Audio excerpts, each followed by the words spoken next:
আমার নিজের ইন্ট্রোডাকশনটা বলি, তাহলে হয়তো আপনাদের সাথে আমি রিলেট করতে পারবো। ব্যাপারটা যেটা হলো যে আমি ইংলিশে পোস্ট গ্রাজুয়েট, মানে আমার শিক্ষাগত যোগ্যতা, আর তার সঙ্গে আমি বিএডও কমপ্লিট করেছি। তো যেটা হয় যে বিএড কমপ্লিট করার পরে আমি একটা, মানে একটা নয়, অ্যাকচুয়ালি একটার থেকে বেশি আমি প্রাইভেট স্কুলে চাকরি করতাম আগে। মানে ইংলিশের টিচার হিসেবে আমি চাকরি করতাম। তো বেশ কিছু বছর চাকরি করার পরে একটা জিনিস আমি বুঝতে পারলাম যে ওই 10টা 5টার চাকরিতে মানে আমার জব স্যাটিসফ্যাকশন তো আছে, যেহেতু ইংলিশ নিয়ে পড়াশোনা করেছি, পড়াতে ভালোবাসি, তো সেই হিসেবে। কিন্তু আফটার অল আমরা যে কারণে কাজ করি, একটা ফিনান্সিয়াল সিকিউরিটি বলতে পারেন, বা একটা ওভারঅল মানে এন্ড অফ দ্য ডে মনে হবে যে না, আমি যে কাজটা করলাম আমার প্রপার, আমি তার জন্য একটা প্রপার রেমুনারেশন পেলাম বা একটা প্রপার রিওয়ার্ড পেলাম। তো সেটা আমার সামহ হচ্ছিল না। তো ন্যাচারালি একটা টাইমের পরে আমার স্কুলে চাকরিটা করতে ভালো লাগছিল না বেসিক্যালি। তো আর খুব মনোটোনাস লাগছিল, ভীষণ কাজের প্রেশার, মানে সারাদিনের একটা প্রচন্ড মাত্রায় প্রেশার, সেই ওয়াইজ হাতে টাকাও আসছে না। আলটিমেটলি তো আমরা কাজ করি একটা, মানে একটা ইনকাম করার উদ্দেশ্য আমাদের থাকে। তো সেই সময় দাঁড়িয়ে আমার এক বন্ধু আমাকে বলল,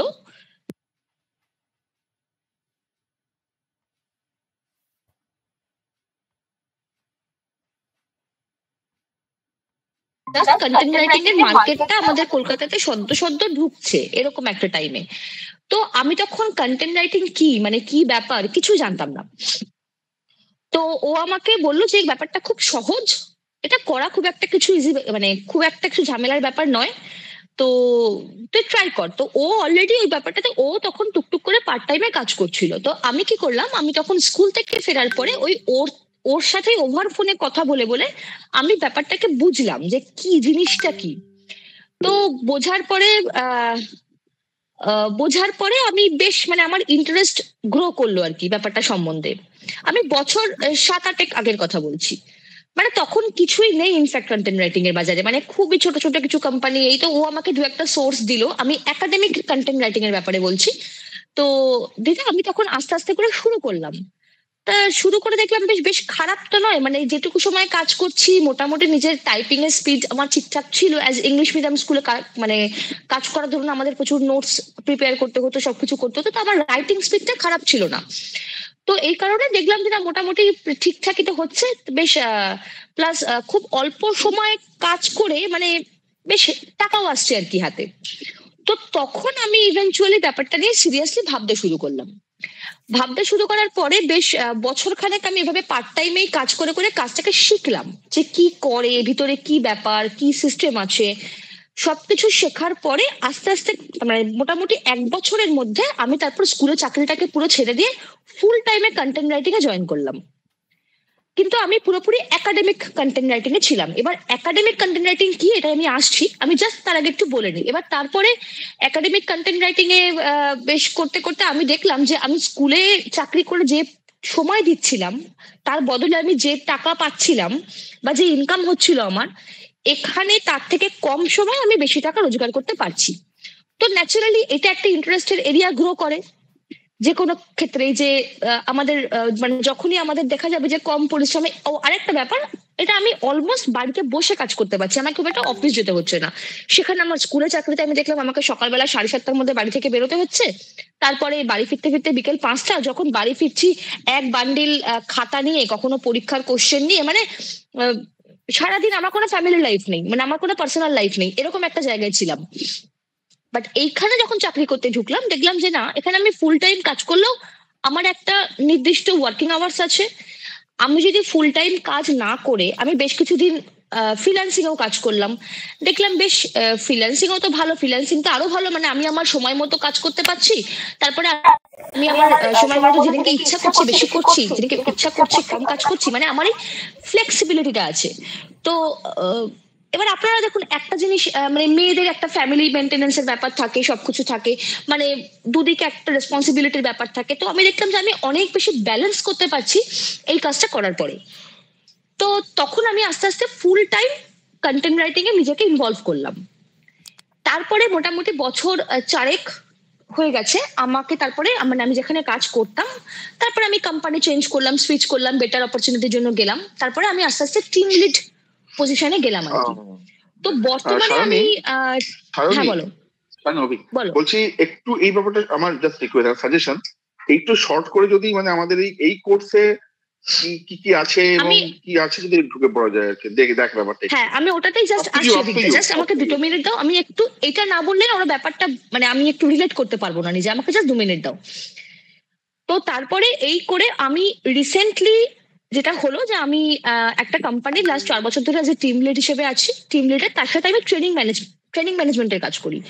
তো ট্রেনিং ম্যানেজারটা কি, যে যারা ধরো ফ্রেশার, অনেকে আছে যাদের কন্টেন্ট রাইটিং এর ব্যাপারে কোনো এক্সপিরিয়েন্স নেই, তাদেরকে ফ্রেশার হিসেবে একটা কোম্পানিতে নেওয়া হচ্ছে, তারপর তাদেরকে একটা ট্রেনিং দেওয়া হচ্ছে, ট্রেনিং এ তাদের জিনিসগুলো শেখানো হচ্ছে, এবং তাদের স্যালারি মানে খুবই মানে কমের মধ্যেই বলতে পারেন, যেখানে তারা ট্রেনিং প্রপারলি নেওয়ার পর তারপর তাদের স্যালারি বাড়ছে বা তারা পার্মানেন্ট পোস্ট পাচ্ছে বা কি পাচ্ছে না সেটা হচ্ছে। তো এটা ভেবে আমি ঠিক করলাম যে যদি আমি এই অফিসে বসে ফ্রেশারদের না শিখিয়ে আমি পার্সোনালি ফ্রেশারদের শেখাতে পারি, তো সেই হিসাবেই আমি অভিক স্যারকে এবং নির্মাল্যকে বলে এই কোর্সটা আনার কথা ভাবলাম। তো এই কোর্সটা আনার আমার যেটা মূল উদ্দেশ্য সেটা হচ্ছে যে কন্টেন্ট রাইটিং এর এখন যে বুমিং মার্কেটটা, মানে যে মার্কেটটা বুম করছে, সেখানে আমি পুরোটাই আসছি। তো সেইখানে আমরা কিভাবে নিজেদের পোটেনশিয়ালটাকে কাজে লাগাতে পারবো।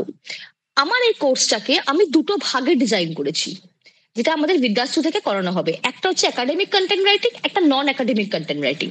এবার একাডেমিক কন্টেন্ট রাইটিংটা কি আমি সেটা আগে একটু বলে নিই, যেটা অনেকেই আমাকে জিজ্ঞেস করেছেন এই গ্রুপে। একাডেমিক কন্টেন্ট রাইটিংটা হচ্ছে, ধরুন আপনি একটা কোনো ইউনিভার্সিটিতে অ্যাডমিশন নিয়েছেন, সেখানে অ্যাডমিশন নেওয়ার পরে আপনাকে বেশ কিছু অ্যাসাইনমেন্ট ইউনিভার্সিটি থেকে করতে দেওয়া হচ্ছে, যেগুলো এবার কি হয়, ধরুন আপনি বিদেশের কোনো ইউনিভার্সিটিতে যখন আপনি অ্যাডমিশন নিচ্ছেন, আপনি অলরেডি ওয়ার্কিং, আপনি হয়তো কোথাও কাজ করছেন বা আপনি শুধু পড়াশোনার জন্যই গেছেন, কিন্তু অত অ্যাসাইনমেন্টের প্রেশার আপনি নিজে নিতে পারছেন না। সেক্ষেত্রে কি করা হচ্ছে, সেক্ষেত্রে ওই অ্যাসাইনমেন্ট গুলো স্টুডেন্টরা কি করে, ওরা আমাদেরকে হ্যান্ড ওভার করে দেয়, আমরা ওদের হয়ে অ্যাসাইনমেন্ট গুলোকে প্রিপেয়ার করে দিচ্ছি। ইউনিভার্সিটি প্রত্যেকটার আলাদা আলাদা রুলস থাকে, যেমন ধরুন ইউকে এর যে সব ইউনিভার্সিটি আছে তাদের কিছু রুলস এন্ড রেগুলেশন থাকে তাদের পেপার রেডি করার, অস্ট্রেলিয়া ইউনিভার্সিটি কিছু ডিফারেন্ট রুল থাকে, মালয়েশিয়া ইউনিভার্সিটি কিছু ডিফারেন্ট রুল থাকে। তো সেই রুলস গুলো কি সেগুলো আমাদের জানতে হয়, যে সেগুলোতে কিভাবে কোন ইউনিভার্সিটিতে কিভাবে কাজ করা হয়, তাদের কাজ করার প্যাটার্ন কি, তাদের কাজের ফরম্যাট কি, তাদের কাজের স্ট্রাকচার কি, এই এন্টায়ার ব্যাপারটাকে আমি শেখাবো এই কোর্সে। এবারে এই একাডেমিক কন্টেন্ট রাইটিং এ কি হয়, স্টুডেন্টরা কি করে, এই অ্যাসাইনমেন্ট গুলোকে ওরা আমাদেরকে হ্যান্ড ওভার করে দেয়, আমরা ওদের হয়ে প্রিপারেশনটা করে দিই, ওরা তারপরে কি করে, ওরা এইগুলোকে মানে নিজেদের মতো করে মডিফাই করে সাবমিট করে, আর তারপরে ওদের যেরকম এক্সাম দেওয়ার ওরা সেরকম ভাবে ওদের এক্সাম গুলো দেয়। বাট শুধু ওই রিটেন যে অ্যাসাইনমেন্ট গুলো, যেগুলো অনেকটা করে করে থাকে, অনেক কিছু থাকে, ওদের ওই পার্টিকুলার টাইম ফ্রেমের মধ্যে ওরা কমপ্লিট করতে পারে না, ওরা সেগুলো আমাদেরকে দিয়ে করায়। এটা হলো মেন ফান্ডা একাডেমিক কন্টেন্ট রাইটিং এর। এবারে আপনি বলবেন ভবিষ্যৎ কি, ভবিষ্যৎটা এটাই যে এডুকেশন সিস্টেম কোনোদিনও ছোট হয় না, দিন দিন বাড়ে, কলেজে অ্যাডমিশন কোনোদিন কমে না, দিন দিন বাড়ে। তো সেই হিসেবে দাঁড়িয়ে প্রত্যেক বছর একটা নাম্বার অফ স্টুডেন্টস এক একটা করে কলেজে অ্যাডমিশন নিচ্ছে, বিভিন্ন ধরনের ইউনিভার্সিটিতে অ্যাডমিশন নিচ্ছে, এবং তারপরে কি হচ্ছে, তারপর তারা এই অ্যাসাইনমেন্ট গুলোকে আমাদের কাছে দিচ্ছে।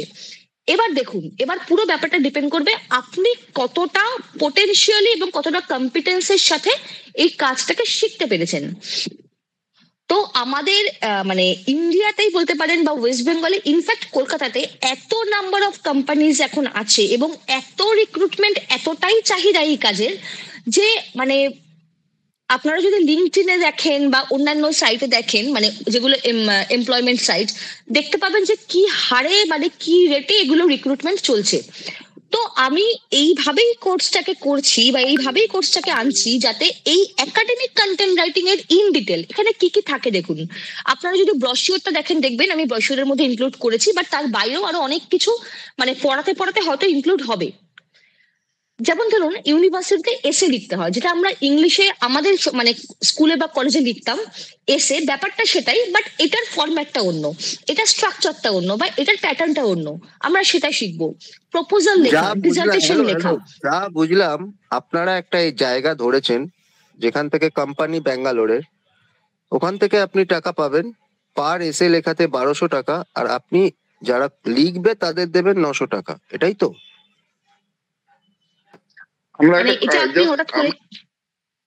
আমি একটা কথা বলি, আমার একটা রিকোয়েস্ট আছে যে সায়নী পুরোটা বলে নি, আপনার কোয়েশ্চেন গুলো করুন একের পর এক, তারপর আমরা তাতে আসবো, ঠিক আছে?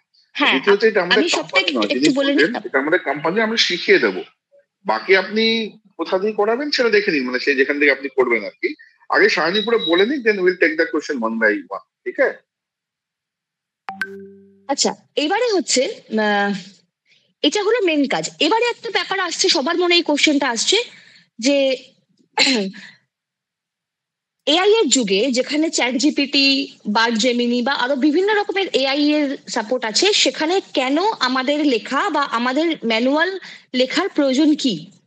এখানেই জিনিসটা বোঝার, সেটা হচ্ছে এআই কখনোই মানুষের অল্টারনেটিভ হতে পারে না। এআই আপনাকে একটা লেভেল অব্দি সাপোর্ট দিতে পারে, এআই আপনাকে একটা লেভেল অব্দি কাজের গাইডেন্স দিতে পারে, কিন্তু যখন আপনি একটা অ্যাসাইনমেন্ট করবেন 5000 10,000 ওয়ার্ডস এর, সেই সাপোর্ট আপনাকে এআই দিতে পারবে না। এবং সব থেকে বড় কথা হচ্ছে, আপনি যদি এআই তে কোনো কাজ করেন, প্রত্যেকটা ইউনিভার্সিটির নিজস্ব এআই ডিটেক্টর সফটওয়্যার আছে, যেটার মধ্যে আপনার কাজটাকে যখন ওরা মানে করবে, সাবমিট করবে, তখন ওখানে যদি এআই ডিটেকশন হয়, যদি 5%ও এআই আসে সেই কাজে, সেই কাজটা ইন্টিগ্রিটি ইস্যুতে ক্যান্সেল হয়ে যায়, এবং সেই ক্যান্সেল হওয়াতে সেই স্টুডেন্ট বা সেই পার্টিকুলার যে আমার থেকে অ্যাসাইনমেন্টটা করাচ্ছে তার একটা বিশাল টাকার ফাইন হয়, এবং হতে পারে তার সেই ইউনিভার্সিটিতে স্টুডেন্টশিপও ক্যান্সেল হয়ে যায়। এআই তে আমরা কি করি, এআই তে আমরা ছোট ছোট লেখা, যেগুলো ধরুন আমরা নন একাডেমিক কন্টেন্ট, লাইক আমি একটা ফেসবুকের ক্যাপশন পোস্ট করছি, আমি সেক্ষেত্রে এআই এর হেল্প নিতে পারি। কিন্তু যখন আমি একাডেমিক কন্টেন্ট লিখছি, একটা 5000 এর পেপার, একটা 3000 এর পেপার, বা কখনো একটা 10,000 এর পেপার, আমি কখনোই এআই এর সাহায্যে করতে পারবো না। এবং যখন আমি গুগল থেকেও লেখাটা লিখবো, সেখানেও কিন্তু এটার একটা হার্ড অ্যান্ড ফাস্ট রুল থাকে যে আমি কোনো কপি করতে পারবো না। কেন কপি করতে পারবো না? কারণ প্রত্যেকটা ইউনিভার্সিটির এআই আর প্ল্যাগিয়ারিজম ডিটেক্টর সফটওয়্যার থাকে, যেটাকে আমরা টার্নিটিন বলি, টার্নিটিন। তো সেই টার্নিটিন সফটওয়্যারে আপনি কত পার্সেন্ট কপি করছেন গুগল থেকে, সেটাও ডিটেল এসে যাবে। তো আমাদের যে কোনো কাজ সাবমিশনের সময়, যে কোনো কাজ আমরা যখন ডেলিভারি করছি, তখন আমাদের টার্নিটিন থেকে সেই রিপোর্টটাকে ইনিশিয়েট করতে হয় যে না, আমার কাজটায় আমি কোনো রকম কোনো কপি পেস্ট করিনি, বা আমি কোনো সাইট থেকে কপি করিনি। তাহলে এবার কথা হলো, আমি যদি কপি না করি আমি লিখবো কি করে? আমার নলেজ কোথায়? কারণ ধরুন আমি একজন মানে নর্মাল ইংলিশ গ্রাজুয়েট, কিন্তু আমার কাছে কাজ আসছে বিভিন্ন রকম স্ট্রিমে, তাহলে আমি কি করে লিখবো? এখানে আমাদের কাজ হবে রিসার্চের। আমরা শিখবো রিসার্চ কি করে করতে হয়, কিওয়ার্ড রিসার্চ। একটা কাজে ঠিক কি চাইছে, একটা টাস্কের ঠিক কি ডিমান্ড, সেটাকে ধরে আমি প্রপারলি কিওয়ার্ড রিসার্চ করব। সেই রিসার্চটা শেখাবো হচ্ছে আমি আমার এই কোর্সের মাধ্যমে, যেখানে আপনি কিভাবে প্রপার কিওয়ার্ড দিয়ে রিসার্চ করে আপনার যেটা অ্যাসাইনমেন্টের যে উদ্দেশ্য, বা আপনি যে মানে যার উপর আপনার টাস্কটা আপনাকে দেওয়া হয়েছে, আপনি সেটাকে কিভাবে করতে পারছেন, সেই রিসার্চটাকে আপনি এমন ভাবেই করবেন যে যখন আপনি এই প্ল্যাগিয়ারিজম সফটওয়্যারে আপনার লেখাটাকে বসাচ্ছেন বা সাবমিট করছেন, আপনার 1%ও প্ল্যাগ আসবে না।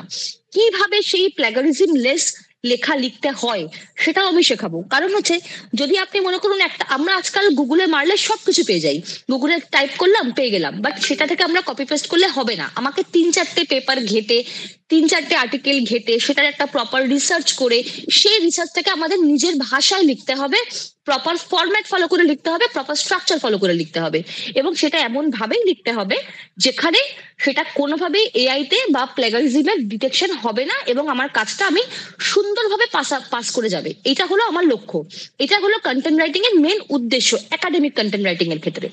এইবারে আসছি যে এই কাজ করে আমার কি ফ্যাসিলিটি বা আমি কি পাবো। দেখুন, একাডেমিক কন্টেন্ট রাইটিং এর বাজারটা এতটাই ডিমান্ডটা হাই, এতটাই তুঙ্গে, কারণ যেহেতু আমি বললাম যে এডুকেশন একটা মানে স্পন্টেনিয়াস প্রসেস, এটার কোনো শেষ হয় না। তো যতদিন অব্দি এডুকেশন থাকবে, এটার ডিমান্ডও থাকবে। তো এখানে দুরকম ভাবে আমরা কাজ পেতে পারি। এক কিরকম? এক হচ্ছে আমরা কোনো কোম্পানিতে ফুল টাইম এমপ্লয়ি হিসেবে জয়েন করতে পারি। ফুল টাইম এমপ্লয়ি, এবার ধরুন আমি যদি অ্যাজ আ ফ্রেশার, ধরুন আপনাদের মধ্যে যারা কিছু জানে না, আপনারা একটা কন্টেন্ট রাইটিং এর কোর্সে মানে কন্টেন্ট রাইটিং এর কোম্পানিতে আপনারা অ্যাজ আ ফ্রেশার অ্যাপ্লাই করলেন, তারা আপনাকে নিল, আপনার স্টার্টিং স্যালারি হবে কত, 8,000 10,000 হার্ডলি, খুব বেশি হলে। সেখানে আপনি যদি একজন এক্সপিরিয়েন্সের স্যালারি দেখেন, একটা মোটামুটি কোম্পানিতে স্টার্টিং শুরুই হয় 17 থেকে 18,000 টাকা, মানে এটা একটা বেসিক স্টার্টিং, কোথাও হয়তো একটু কম, কোথাও হয়তো আর একটু বেশি স্কেলটা। তো আমি চাইছি যে এই কোর্সটা করার পরে যখন আপনারা ইন্টারভিউতে যাবেন, বা আমি আপনাদের সেই কোম্পানিগুলোতে রেফার করব ইন্টারভিউর জন্য, সেখানে আপনাদের ফ্রেশার হিসেবে ট্রিট করা কিন্তু হবে না। কারণ ফ্রেশারদের যে কোশ্চেন গুলো করা হয় বা ফ্রেশারদের যে যে কোয়ালিটি গুলো দেখা হয়, সেগুলো আপনারা অলরেডি এই কোর্সের মাধ্যমে শিখছেন, এবং আমি আপনাদেরকে প্রপারলি লাইভ টাস্ক দিচ্ছি। লাইভ টাস্কের মাধ্যমে আপনারা সেগুলোকে প্র্যাকটিস করার সুযোগ পাচ্ছেন কোর্স চলাকালীন, এবং তারপরে আপনারা কি করছেন, যখন আপনারা ইন্টারভিউর জন্য বসছেন, তখন সেখানে আপনাদেরকে মানে কাউন্ট করাই হবে অ্যাজ অ্যান এক্সপিরিয়েন্স রাইটার।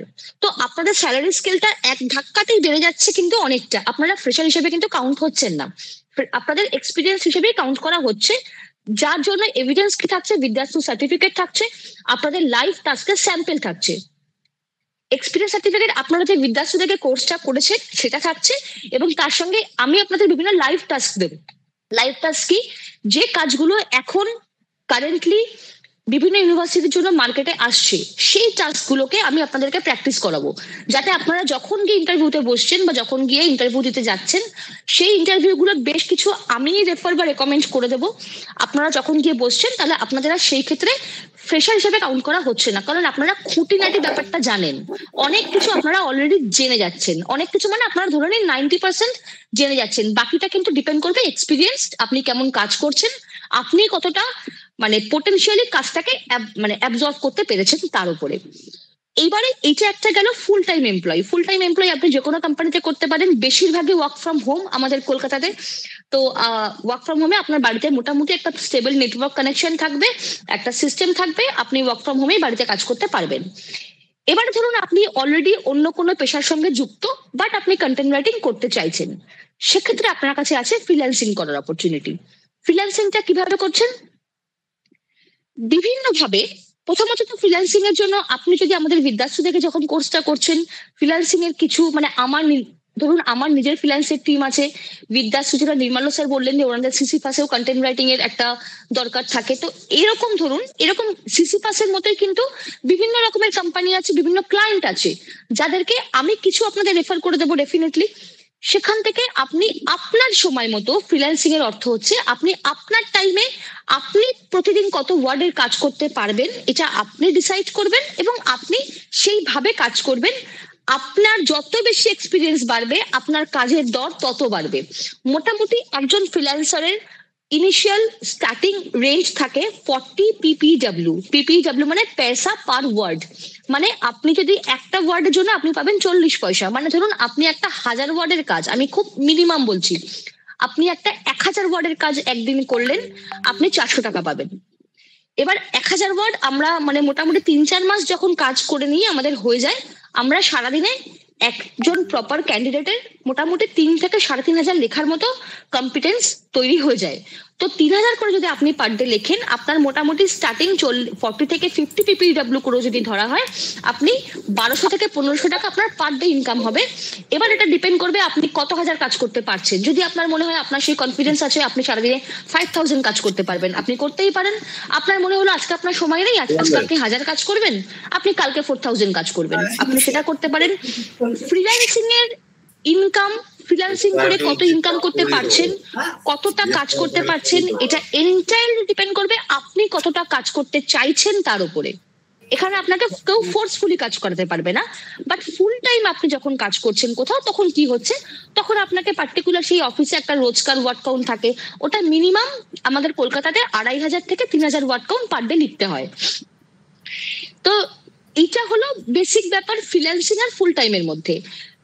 আজকালকার দিনে মানে এখন মানে কাজের যা বর্তমান যা কাজের পরিস্থিতি, অনেকেই চায় যে তাদের ফুল টাইম কাজের বাইরে এসেও একটু এক্সট্রা কিছু করার, সেক্ষেত্রে এই কন্টেন্ট রাইটিং এর ফ্রিল্যান্সিংটা তাদের কাছে একটা বিগ অপরচুনিটি। আবার ধরুন আমার কাছে মানে আমার টিমে এরকম লোকজন আছে, আমার যে অফিসিয়াল যে টিমটা আছে আর কি, যাদের সাথে আমি কাজ করি, এরকমও আছে যারা মানে শিক্ষাগত যোগ্যতায় ইঞ্জিনিয়ারিং পাশ করেছে বাট সেভাবে চাকরি পায়নি, তারা কিন্তু ফুল টাইম এখানে কন্টেন্ট রাইটিং করছে, আমার সঙ্গে আমার টিমে কাজ করে, তার সাথে কি করছে, তার সাথে তারা ফ্রিল্যান্সিংও করছে। তো দুটো মিলে তাদের যে ইনকাম হচ্ছে, তারা বেসিক্যালি চাকরিতে যেতে চাইছে না, অন্য চাকরি জয়েন করতে চাইছে না, সেই লেভেলে ইনকাম করছে। তো এইটা হলো মানে মেন ফান্ডা, যে আমি কিভাবে আমার মানে শেখাটাকে বা আমার জানাটাকে আমি কাজে লাগাতে পারছি। আর নন একাডেমিক কন্টেন্ট রাইটিং এর ক্ষেত্রে আমি বলবো বহু বহু কোম্পানি, মানে ধরুন একটা গয়নার দোকান সাপোজ, বা একটা কাপড়ের দোকান, তারাও আজকাল সোশ্যাল মিডিয়া মার্কেটিং চলছে, সবাই ফেসবুকে ইনস্টাগ্রামে মার্কেটিং করছে। তো দেখবেন তাদেরও একটা করে কন্টেন্ট লেখা হয়, ফেসবুকে একটা করে পোস্ট দেওয়া হচ্ছে, একটা কল টু অ্যাকশন দেওয়া হচ্ছে। তো আপনি নন একাডেমিক কন্টেন্ট রাইটিং এর ক্ষেত্রে এই ধরনের সোশ্যাল মিডিয়া কন্টেন্টও আপনি মানে যে কোনো কোম্পানি আপনি ধরতে পারেন, আপনার যদি একটা প্রপার লিঙ্কডইন অ্যাকাউন্ট থাকে, আপনার যদি একটা প্রপার লিঙ্কডইনে আপনি নিজের একটা নেটওয়ার্ক তৈরি করতে পারেন, এরকম প্রচুর কন্ট্যাক্ট আপনি পাবেন যেখানে আপনি নন একাডেমিক কন্টেন্ট লিখতে পারবেন। কোনো একটা ধরুন একটা কাপড়ের কোম্পানি, বা ধরুন কেউ মানে নরমালি ক্লোদিং এর অনলাইন বিজনেস করে, সে আপনাকে বললো ভাই তুমি আমাকে একটা সায়নী ভাই সায়নী, আচ্ছা বাকিদের রিকোয়েস্ট করছি আপনারা কাইন্ডলি একটুখানি মিউট করবেন নিজেদের প্লিজ। হ্যাঁ একটু মিউট করুন। এটা বন্ধ হয়ে গেল। বাকিদের অনুরোধ করছি একটু নিজেদের মিউট করেন প্লিজ, একটু ব্যাকগ্রাউন্ড নয়েজ আসছে কাইন্ডলি। সায়নী শেখ সিমরান যদি একটু মিউট করেন খুব ভালো হয়, প্লিজ একটু রিকোয়েস্ট রাখবেন, যারা আছেন একটু মিউট করবেন কাইন্ডলি, ঠিক আছে? আচ্ছা সায়নী তাড়াতাড়ি শেষ কর, তাহলে আমরা পরে কোয়েশ্চেন গুলো নিতে পারি আর কি, ঠিক আছে? অনেক কোয়েশ্চেন জমা হয়ে আছে। আমার এইটুকুই বলার যে মোটামুটি এটা হলো ফান্ডা। এবারে হচ্ছে হ্যাঁ একটা জিনিস আমি বলছি, এখানে অনেকেই কোশ্চেনটা করছে, ইংলিশে একটা বেসিক স্কিল লাগবে, ইংলিশ বলতে পারার দরকার নেই, বাট ইংলিশ বোঝা এবং ইংলিশে মোটামুটি সহজভাবে লিখতে পারা। এখানে খুব কমপ্লিকেটেড লেখা লাগে না, খুব সহজ ইংরেজিতে সহজ ভাষায় লিখতে হয়। কেন কি আমরা স্টুডেন্টদের হয়ে লিখছি, বা আমরা ফেসবুকে বা সোশ্যাল মিডিয়া কন্টেন্ট লিখছি যেখানে সাধারণ মানুষ পড়ছে। তো আমার মানে প্রচুর কমপ্লেক্স, প্রচুর মানে লিঙ্গুইস্টিক কমপ্লিকেশন লাগে না, বাট একটা বেসিক ইংলিশ নলেজ লাগে যেখানে সহজ ভাষায় আমরা ইংলিশ লিখতে পারবো, এটুকু দরকার হয়, ইংলিশ বলার দরকার পড়ে না। তো আমার এইটুকুই মেইন বলা। আমাদের বাংলা মিডিয়ামের এখানে প্রচুর বাংলা মিডিয়াম স্টুডেন্ট রয়েছে, তাদের কি হবে? স্যার আমি নিজেও বাংলা মিডিয়ামের স্টুডেন্ট, ইংলিশে দক্ষতার জন্য মিডিয়াম দরকার পড়ে না স্যার। বাংলা মিডিয়ামের স্টুডেন্ট আমি জানাই, জাস্ট যারা এখানে আছেন বাংলা মিডিয়ামের স্টুডেন্ট, আমি নিজে বাংলা মিডিয়ামের স্টুডেন্ট। আমার জন্ম 1979 সালে। আমি যে বাংলা মিডিয়াম স্কুলে পড়েছি সরকারি, সেখানে মাসে 2 টাকা ফিস ছিল। আমি বাংলা মাধ্যমিক দিয়েছি, বাংলা উচ্চ মাধ্যমিক দিয়েছি, আইআইটি আমাকে ইংরেজিতে পড়তে হয়েছে, IIM পড়তে হয়েছে। বাট আমি এখন যা চাকরি করি মোটামুটি আপনাদের দয়ায় ভালো চাকরি করি, এবং ফলে আমাকে ইংরেজিতে সেই ধরনের শেখার কোনো অসুবিধা হয়নি। যদি আরেকটা জিনিস খেয়াল করে দেখেন, বাংলা মিডিয়ামের স্টুডেন্টরা কেন কি বলে না, সেটা আলাদা কথা, কি বলে না বলে সেটা অন্য ব্যাপার।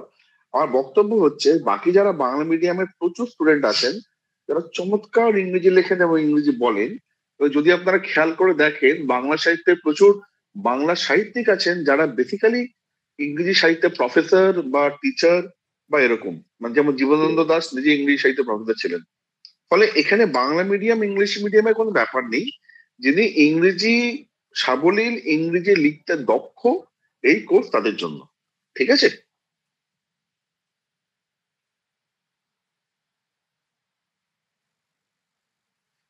Sayani, over to you. হ্যাঁ আচ্ছা, কেউ একজন হ্যান্ড রেজ করেছেন, হ্যাঁ আপনি বলুন। সুপর্ণা। হ্যাঁ আচ্ছা সায়নী এক সেকেন্ড, সুপর্ণা এক সেকেন্ড। সায়নী তোর বলা হয়ে গেছে কি বাবু? হ্যাঁ স্যার মোটামুটি আমার মোটামুটি আমি মানে মেইন ফান্ডাটা জিনিসটা আমি বলেছি, এবার যার যেরকম কোশ্চেন থাকবে। এবার যাদের যা প্রশ্ন আছে প্রশ্ন করুন, আমি আর সায়নী যতটা পারবো উত্তর দেবো, ঠিক আছে? Please. Good evening sir and ma'am. আমি সুপর্ণা। আমি একজন হাই স্কুল টিচার। তো আমি যদি এই কোর্সটা করি, তো সপ্তাহে আপনাদের কদিন কোর্সটা হবে, কোর্স ফিস কত, এবং কখন হবে এই টাইমটা যদি আমাকে জানান, বিকজ আমার তো ডে টাইমে টাইম হবে না। না, আমরা ডেটে করছিও না ম্যাডাম, কারণ আমি নিজেও আচ্ছা, এই জিনিসটা আমরা বলে দিই, এই প্রশ্নটা অনেকেই করবেন। আমাদের এই কোর্স আমরা করব মঙ্গলবার এবং বৃহস্পতিবার রাত 8:30 থেকে 10:30, মানে 8:30 থেকে 10টা, 10:30 রাখছি যাতে হতে পারে আধ ঘন্টা এদিক ওদিক হবে। আমরা কোর্স শুরু করব মার্চের 10 তারিখ নাগাদ। আমরা হয়তো 8 হতে পারে, 11 হতে পারে, ওটা আমরা এক্সাক্ট বলে দেবো। মার্চ আমরা প্রত্যেকে শুনে নিন, মার্চের 10 তারিখ নাগাদ আমরা কোর্স শুরু করব।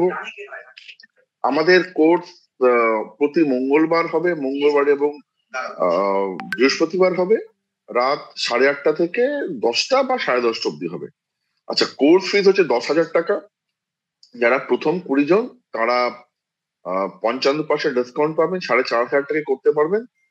এই বিষয়ে যারা জানতে চান তারা 7450010203 এই নাম্বারে একবার ফোন করে জেনে নেবেন।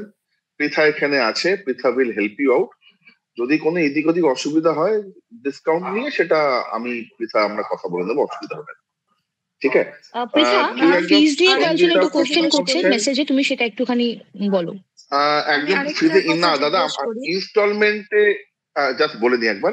কেউ একজন প্রশ্ন করলেন ইনস্টলমেন্টে, না ইনস্টলমেন্টে দেওয়ার কোনো ব্যবস্থা নেই। আমাদের এই ফিজ সম্পূর্ণভাবে আপফ্রন্ট পেমেন্ট। হ্যাঁ, আরেকজন বলুন ম্যাডাম, কে জিজ্ঞেস করছিলেন? হ্যাঁ স্যার, বলছিলাম যে আপনাদের এই কোর্স ডিউরেশনটা কত দিনের? এই কোর্স 3 মাসের কোর্স, টোটাল 40 ঘন্টা। আমরা ওই আধ ঘন্টা যে এক্সট্রাটা বললাম ওটা ধরে আশা করছি 48 ঘন্টা হবে, কিন্তু এখন অব্দি যা কোর্স ডিউরেশন আমরা ধরে রাখছি 40 ঘন্টার কোর্স। 3 মাসের কোর্স 40 ঘন্টা।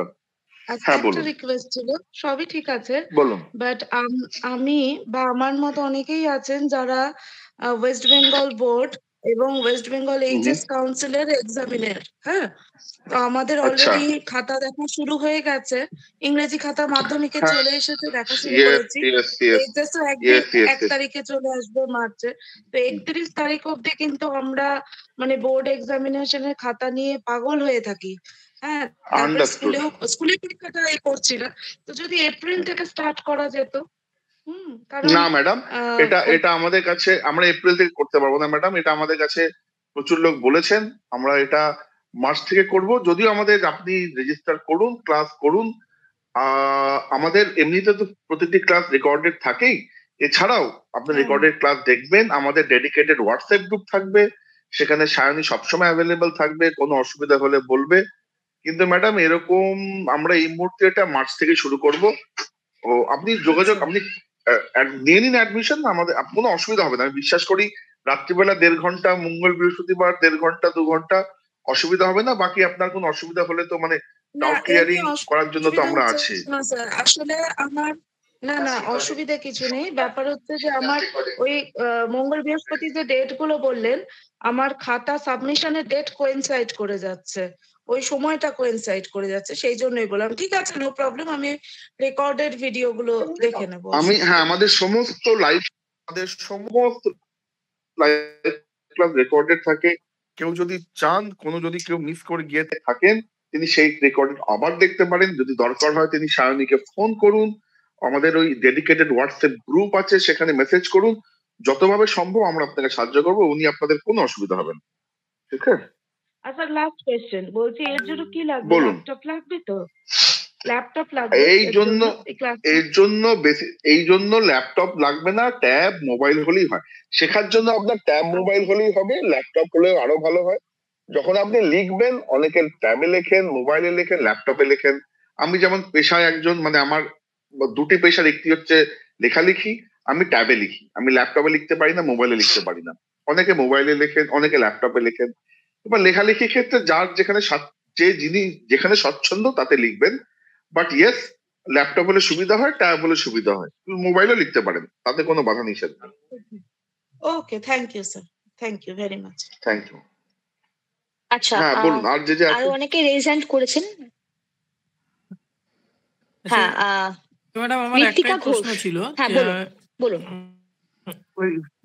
হ্যালো, হ্যাঁ, আপনার নামটা একটু বলুন স্যার। আমি বুঝতে পারছি। হ্যালো ম্যাডাম, শোনা যাচ্ছে? হ্যাঁ হ্যাঁ হ্যাঁ বলুন। হ্যাঁ যাচ্ছে, বলুন বলুন। সুলতান, হ্যাঁ সুলতান বলুন। হ্যাঁ সুলতান আমি বলুন। বলছিলাম যে ম্যাডাম তো বলছিলেন যে ফ্রিল্যান্সিং এর সোর্সটা পার ডে 3000 পর্যন্ত বা 1,500 ওয়ার্ড পর্যন্ত লেখা যায়। তো আমি জাস্ট দুটো রিকোয়েস্ট করব। একটা কোশ্চেন আছে, সেটা হচ্ছে মোটামুটি 1000 ওয়ার্ডের একটা কন্টেন্ট লেখার জন্য রিসার্চ করে তার জন্য মোটামুটি একটা টাইম ইনভেস্টমেন্ট তো দরকার। তো সেটার জন্য অ্যাভারেজ কতটা টাইম লাগে পার 1000 ওয়ার্ডে?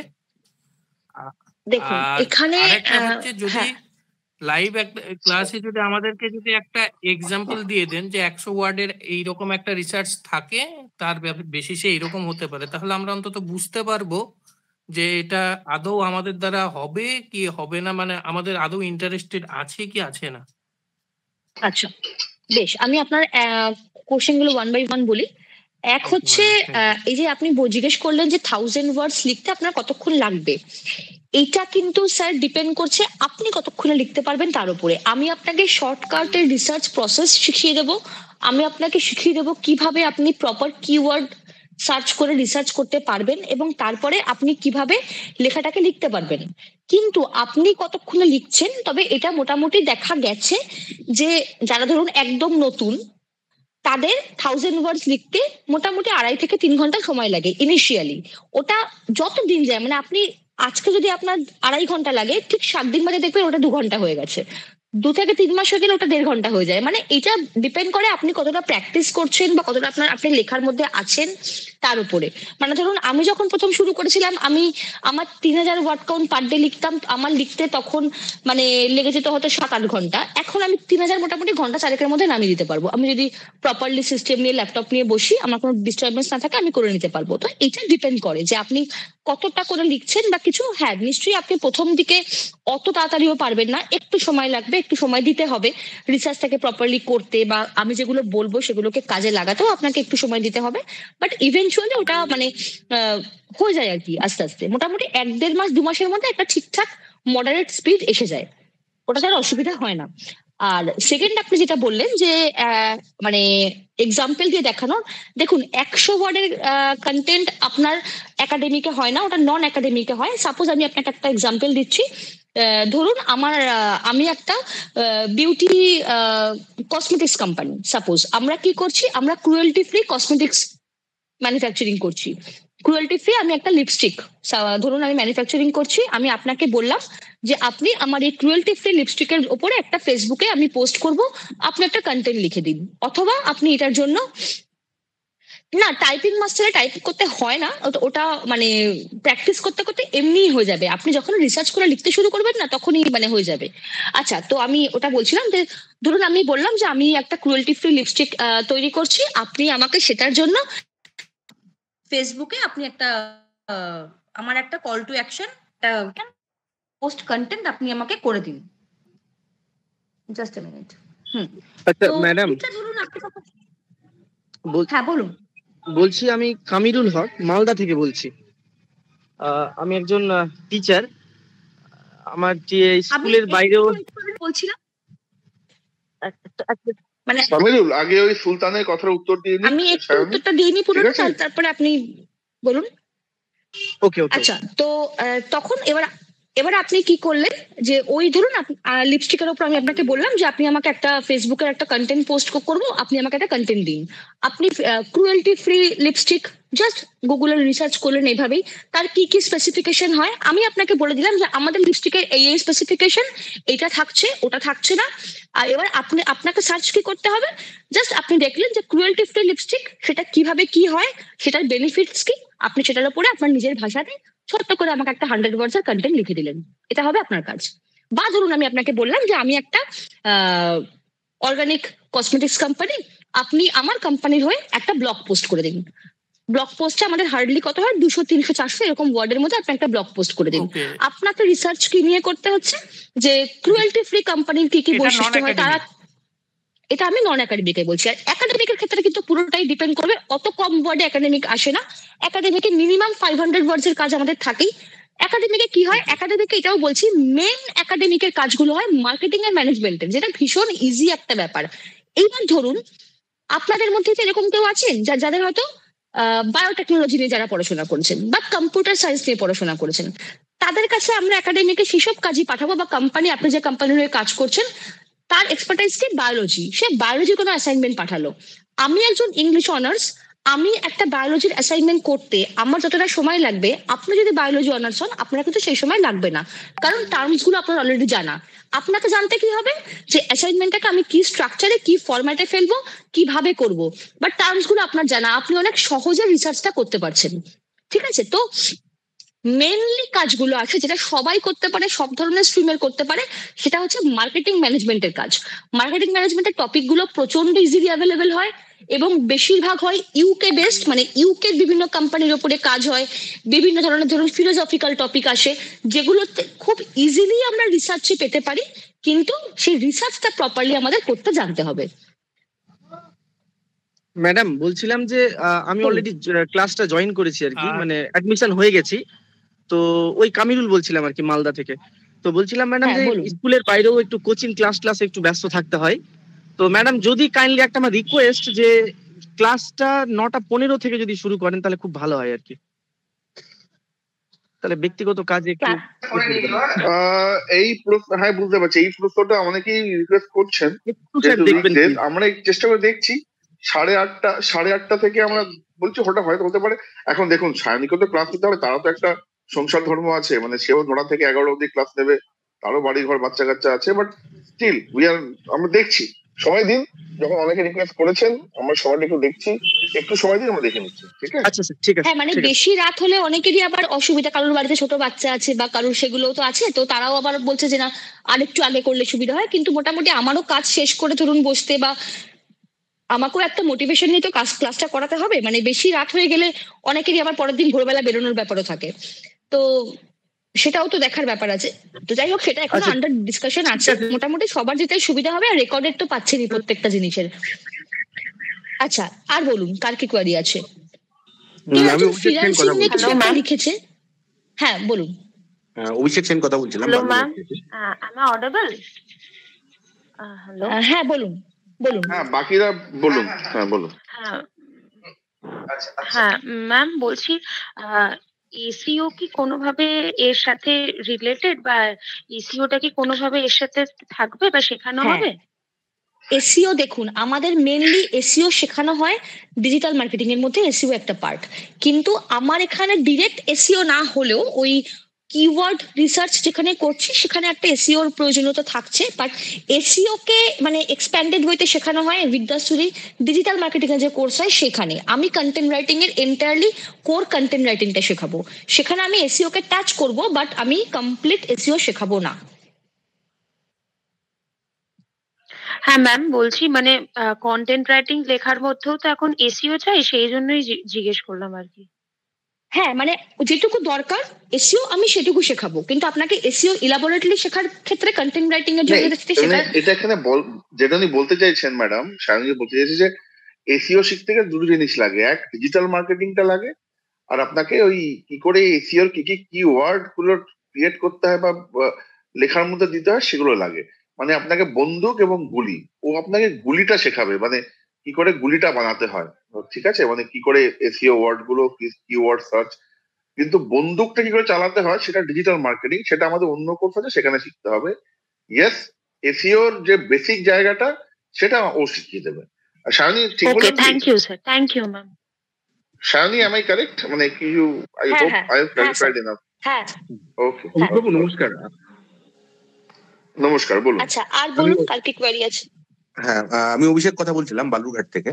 তো আমার যেটা সেটা হচ্ছে ইংরাজির দক্ষতা নিয়ে আপনি যে কথাটা বললেন, তো সেক্ষেত্রে ইংরাজি আমি পড়তে পারি, পড়ে বুঝতে পারি, লিখতে পারি, কিন্তু ব্যাকরণগত সমস্যা আছে। তো সেক্ষেত্রে এটা কি অসুবিধার কারণ হতে পারে? মানে আমি যদি কিছু লিখি সেটা হয়তো আপনি পড়লে বুঝতে পারবেন, কিন্তু অ্যাজ এ স্কুল টিচার আপনি যদি দেখেন সেখানে প্রচুর গ্রামারের মিস্টেক পাবেন। এটার জন্য একটা সুবিধা মানে আমি আমার অবলিগেশনটা বোঝাতে পারলাম। আমাদের বিভিন্ন রকমের এই বিষয়ে সায়নী জানে যে আমাদের গ্রামাটিক্যাল কারেক্টর, হ্যাঁ গ্রামাটিক কারেক্ট করার ব্যাপার আছে। হ্যাঁ সায়নী বল।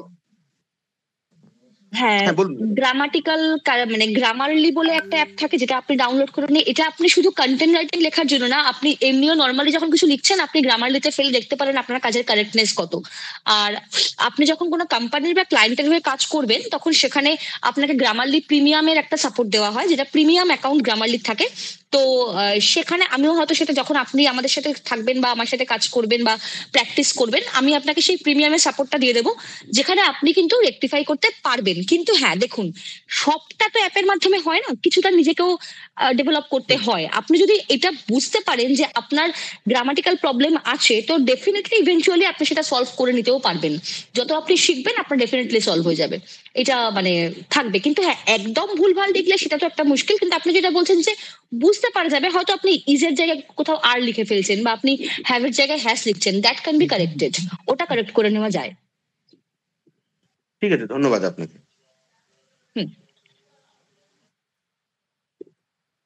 আর কারোর কিছু প্রশ্ন থাকলে বলুন।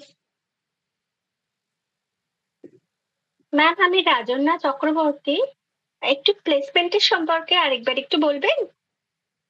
হ্যাঁ, প্লেসমেন্টের ব্যাপারে এটাই বলবো যে এখানে কোর্স মানে আপনি যখন কোর্সটা কমপ্লিট করছেন, আপনার কাছে আমি আপনাদেরকে বিভিন্ন রকমের লাইভ অ্যাসাইনমেন্ট করাবো। সেই লাইভ অ্যাসাইনমেন্ট গুলো আপনারা আপনাদের সিভির সাথে অ্যাটাচ করে রাখবেন। যখন কোনো কোম্পানিতে আপনারা ইন্টারভিউর জন্য যাবেন, সেই ইন্টারভিউ আমি আপনাদের বেশ কিছু ইন্টারভিউয়ের মানে ভালো কোম্পানিতে রেকমেন্ড এবং রেফার করে দেবো। এবং প্লাস আমার নিজস্ব টিম আছে ফ্রিল্যান্সের, আমিও মোটামুটি কাজ বুঝে আমার টিমে আমি অ্যাবজর্ব করে নিই ফ্রিল্যান্সারদের। প্লাস আমার ফুল টাইমও, আমি বললাম যে আমার ফুল টাইমের অফিসিয়াল টিমও আছে, সেখানেও আমার রিক্রুটমেন্ট চলে। শুধু আমার নয়, আমি বিভিন্ন কোম্পানির রেফারেন্স দিয়ে দেবো যেখানে আপনারা অ্যাপ্লাই করবেন, ফ্রিল্যান্সারদের রেফারেন্স দিয়ে দেবো যেখানে আপনারা ফ্রিল্যান্সিং হিসেবে অ্যাপ্লাই করতে পারবেন। আর তারপরে করতে করতে তারপর তো আপনাদের নিজেদের কানেকশনও বেড়ে যাবে, মানে ওটা করে নিতে পারবেন আর কি। ম্যাডাম, ফ্রিল্যান্সিং নিয়ে একটা কোয়েশ্চেন করেছি চ্যাট গ্রুপে, ওটার হাফ অ্যান্সার তো এতেই হয়ে গেল, বাকি হাফটা যদি একটু কাইন্ডলি বলে দেন।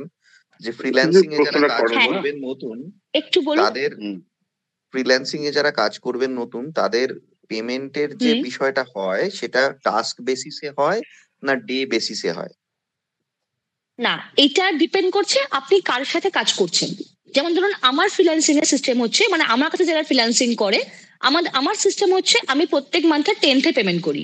আপনি যা কাজ করছেন সেই কাজের একটা রেকর্ড থাকছে, একটা শিট আপনি শেয়ার করছেন, আমি মাসের 10th বা 8th থেকে আপনাকে পেমেন্ট করছি।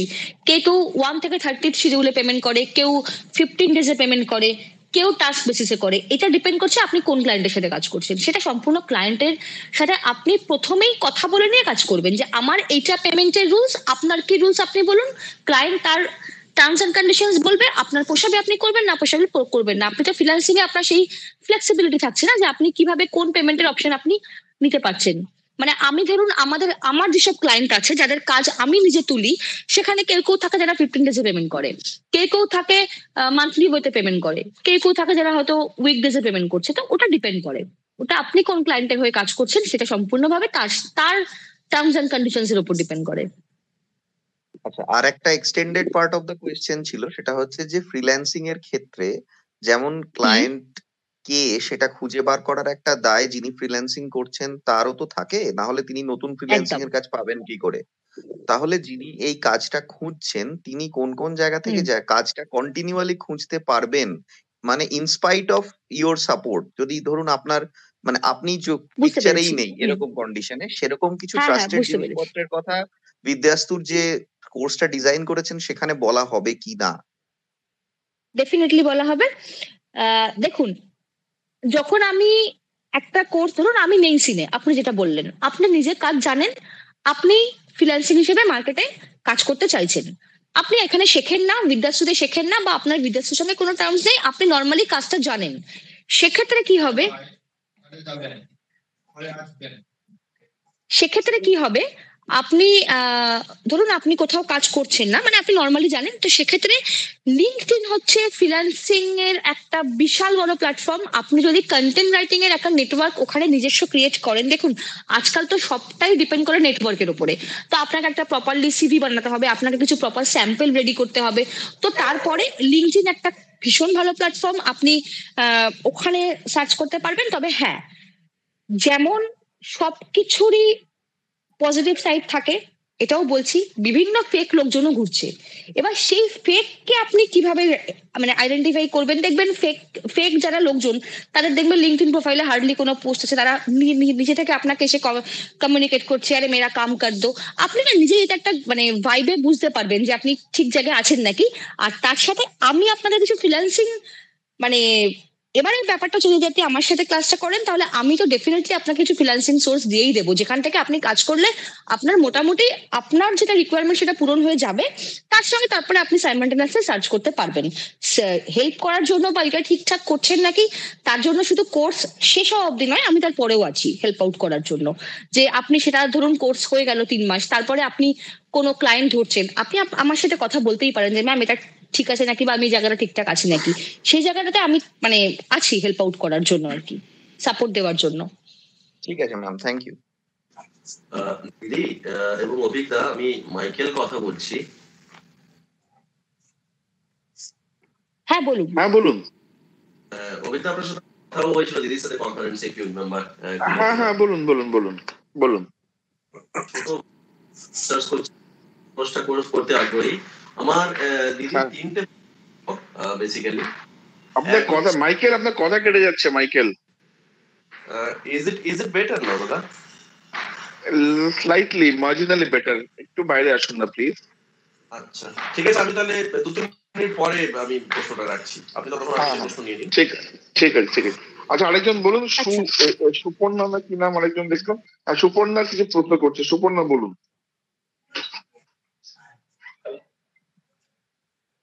সুপর্ণা বলুন, আপনি হাত তুলেছিলেন।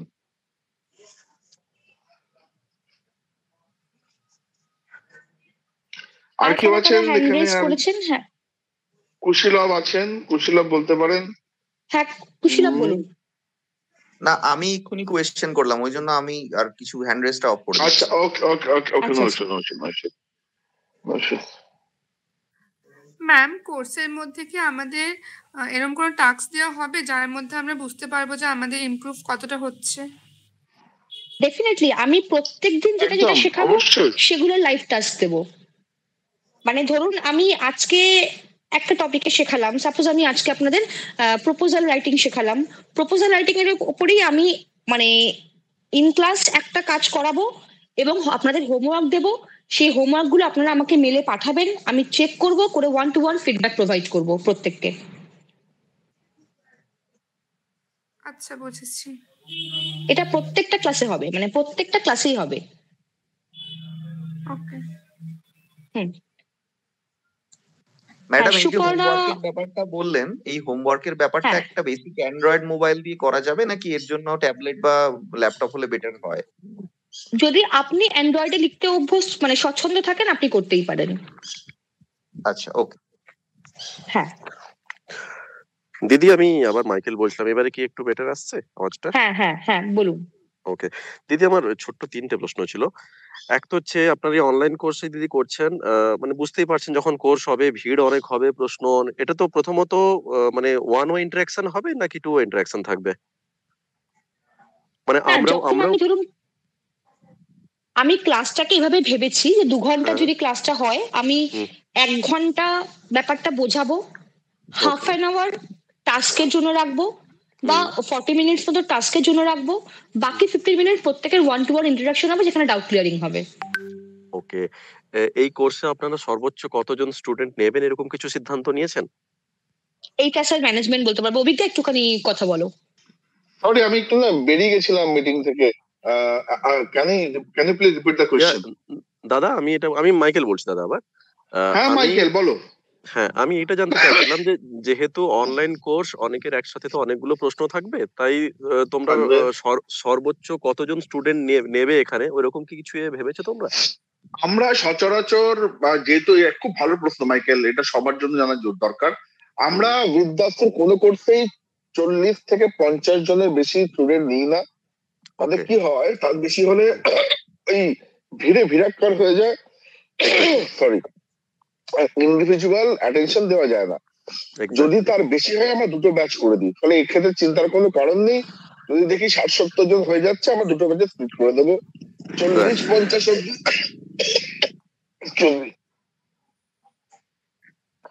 এক্সকিউজ মি, একটু শরীর অবস্থা ভালো না, 40-50 অব্দি আমরা একটা ব্যাচ রাখবো যাতে কোনো অসুবিধা না হয়।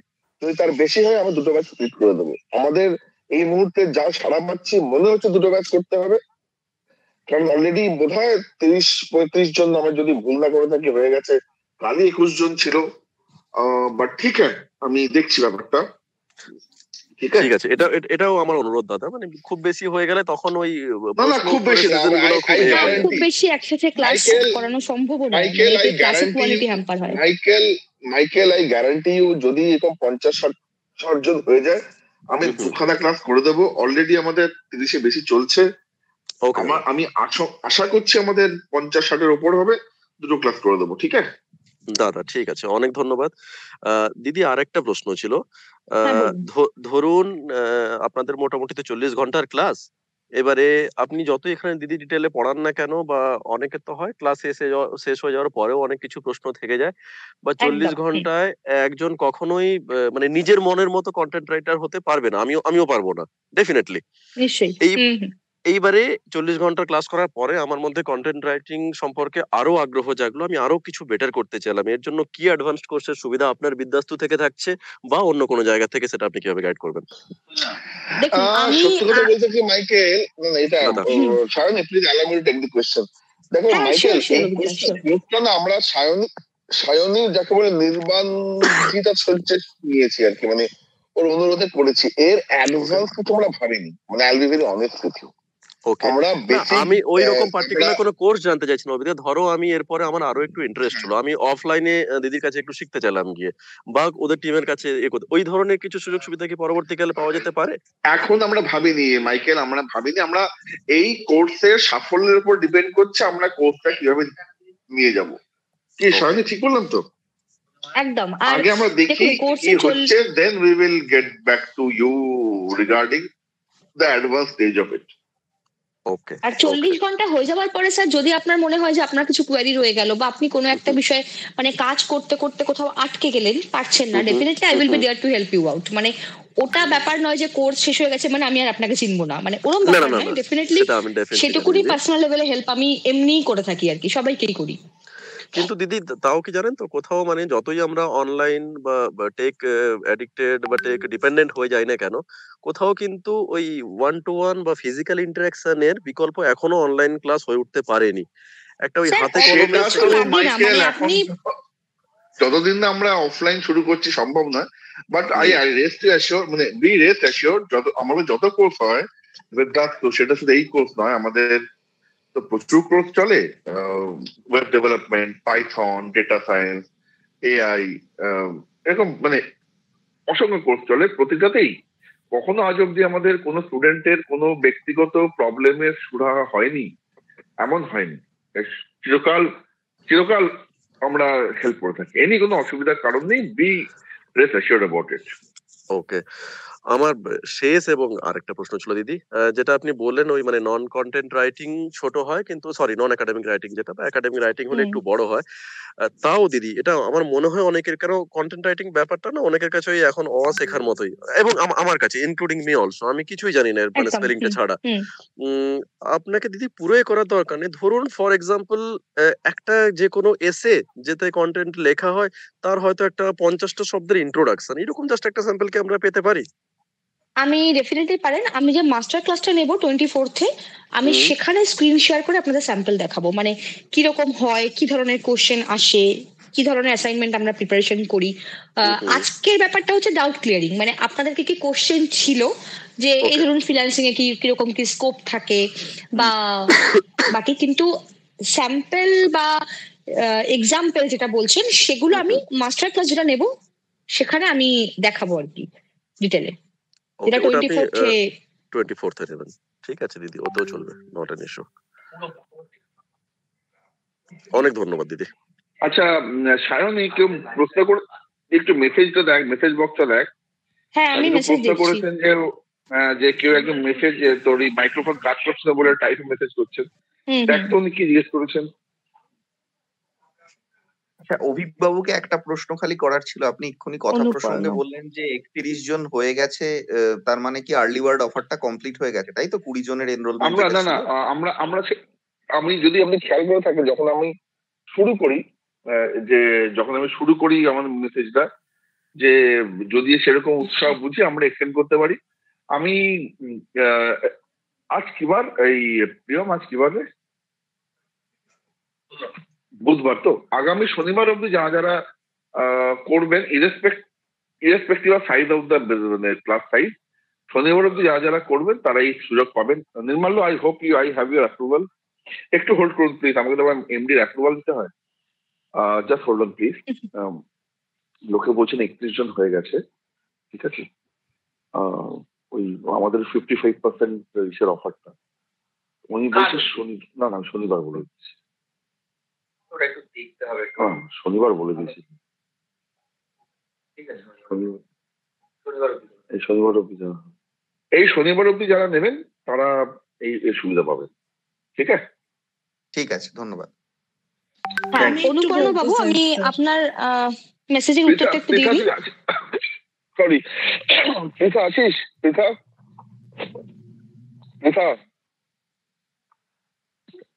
আছিস?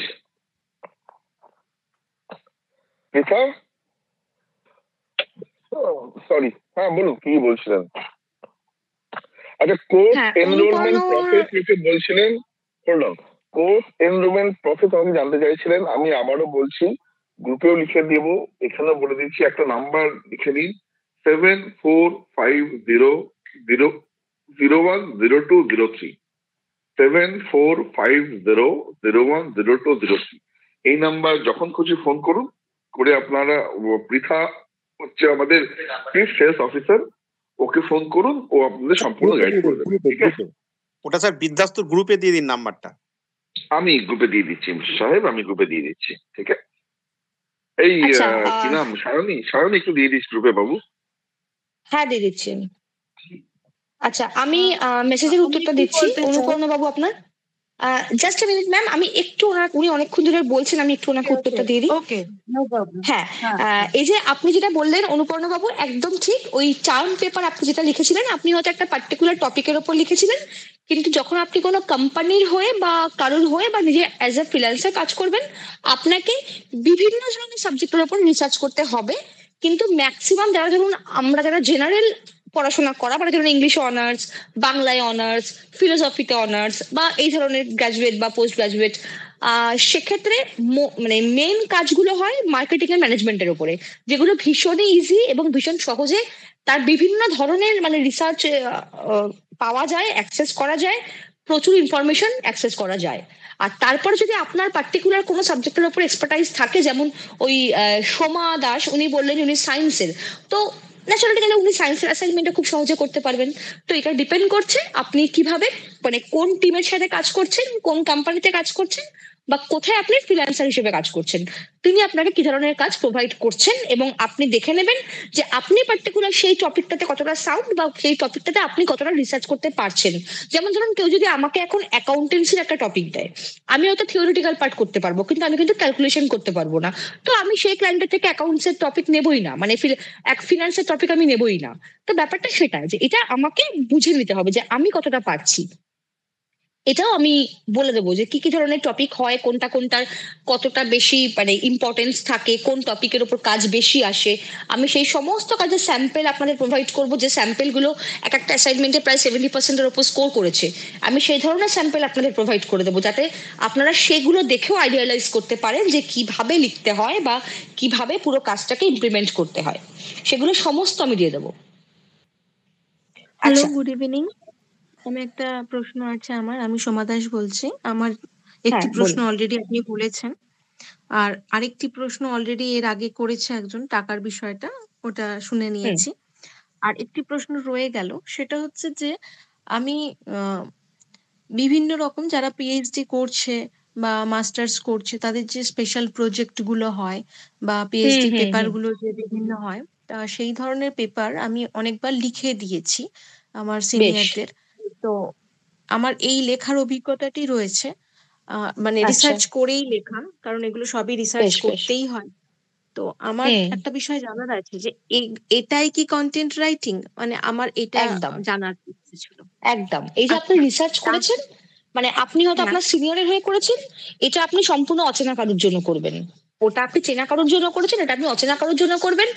আপনি যখন সিনিয়রের জন্য করেছেন বা সেখানে আপনি জানতেন যে পার্টিকুলার সেই ইউনিভার্সিটি বা আপনি যেখানে করছেন সেটা লেখার স্ট্রাকচার কি, এখানে মানে আপনি হয়তো একটা বিদেশের ইউনিভার্সিটির জন্য করছেন, যেখানে সেই পার্টিকুলার ইউনিভার্সিটির কিছু রুলস এন্ড রেগুলেশনস থাকে, লেখার কিছু প্রসেস থাকে, সেগুলো আপনি শিখে নেবেন। বাকিটা তো রিসার্চ, আপনি যেটা বললেন ডেফিনেটলি, মানে ওটাই content writing. Okay, thank you. Most welcome. আচ্ছা, মিনিমাম কোয়ালিফিকেশন কি থাকতে হবে তাহলে?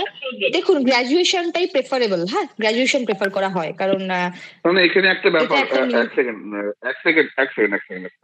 দেখুন, যদি আপনি এটা শিখে ফ্রিল্যান্সে বা ওয়ার্ক ফ্রম হোম করতে চান, তাহলে নর্মালি আপনি ইংরেজি কতটা ভালো লিখতে পারেন সেটা একমাত্র বিচার্য। সে যদি আপনি আইসিএসসি সিবিএসসি স্টুডেন্ট হন এবং আপনি ইংরেজি ভালো লেখেন, সেটাও বিচার্য। যদি আপনি চাকরি করতে চান কোথাও, চাকরি করতে গেলে গ্র্যাজুয়েশনটা মিনিমাম কোয়ালিফিকেশন ধরা হয়। ওই জন্য সায়নী বলছে যে গ্র্যাজুয়েশনটা, আমি চাকরি রেসপেক্টেই বললাম একদম। হ্যাঁ, যদি চাকরি করতে চান গ্র্যাজুয়েশনটা অবশ্যই মিনিমাম রিকোয়ারমেন্ট।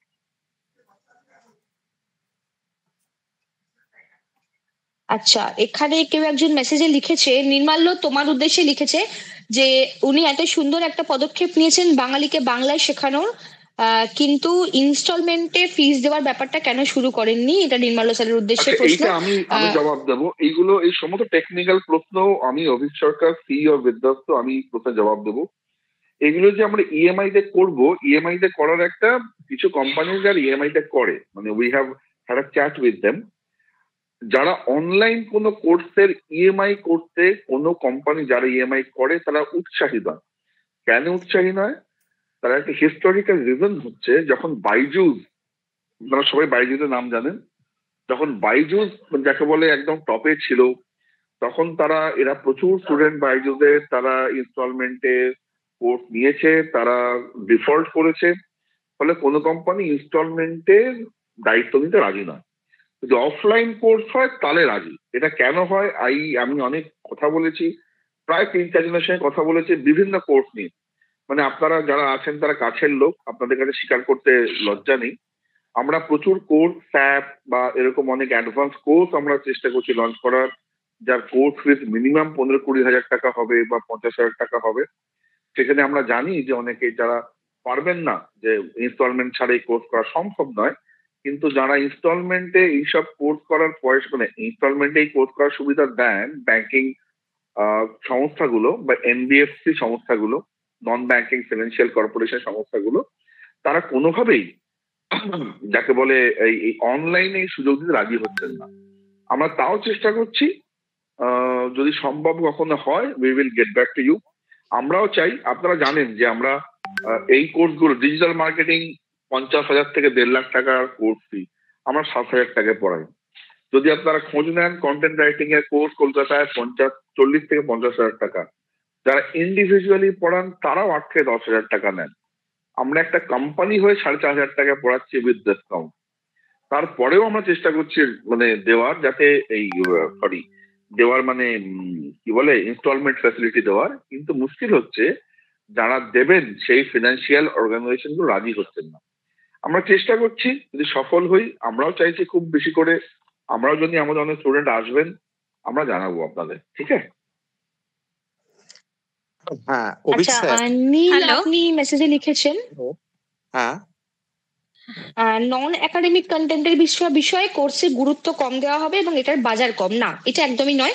নন একাডেমিকের বাজার কখনোই কম নয়। সোশ্যাল মিডিয়ার যুগে নন একাডেমিক কন্টেন্টের বাজার কোনোদিনই খারাপ হতে পারে না। আমি যেটা বললাম আপনি হয়তো আমার মানে কথাটা বুঝতে পারেননি, সেটা হচ্ছে আমি যখন আপনাকে একটা ভাস্ট জিনিস শেখাচ্ছি, একটা ইলাবোরেট জিনিস শেখাচ্ছি, সেখান থেকে নন একাডেমিকটা অনেক ছোট, মানে লেখাটা যেখানে আপনি একটা একাডেমিক কন্টেন্টে 5,000 6,000 ইনফ্যাক্ট 10,000 অব্দি লিখছেন, সেখানে হয়তো নন একাডেমিক আপনার লেখা পড়ছে হার্ডলি 400 300 500, যেটা অনেক ইজি।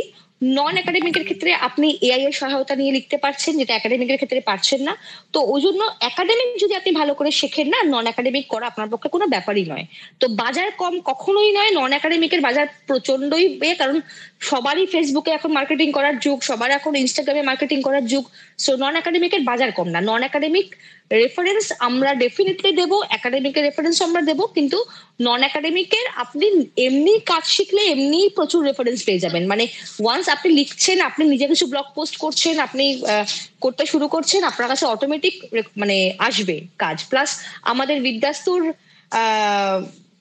যে সিসিফাস যে কোম্পানি আছে, ওদের নিজস্ব নন একাডেমিকের জায়গা আছে আর কি, তো সেখানেও আপনি সুবিধা পাচ্ছেন। আচ্ছা, আমি যদি কেবল দেখুন, আমি তো এখানে আলাদা করে নন একাডেমিক করাবো না, আমি একাডেমিক নন একাডেমিক দুটোই করাবো, কারণ আমার উদ্দেশ্য হচ্ছে একটা ফুল টাইম ঠিকঠাক যাতে ফিনান্সিয়াল ব্যবস্থা ছেলেমেয়েরা করতে পারে, আমি সেই জন্য একাডেমিক। কারণ মানে কোনো ইনস্টিটিউট এখন অব্দি একাডেমিকে শেখাচ্ছে না, কোনো ইনস্টিটিউট শেখাচ্ছে না।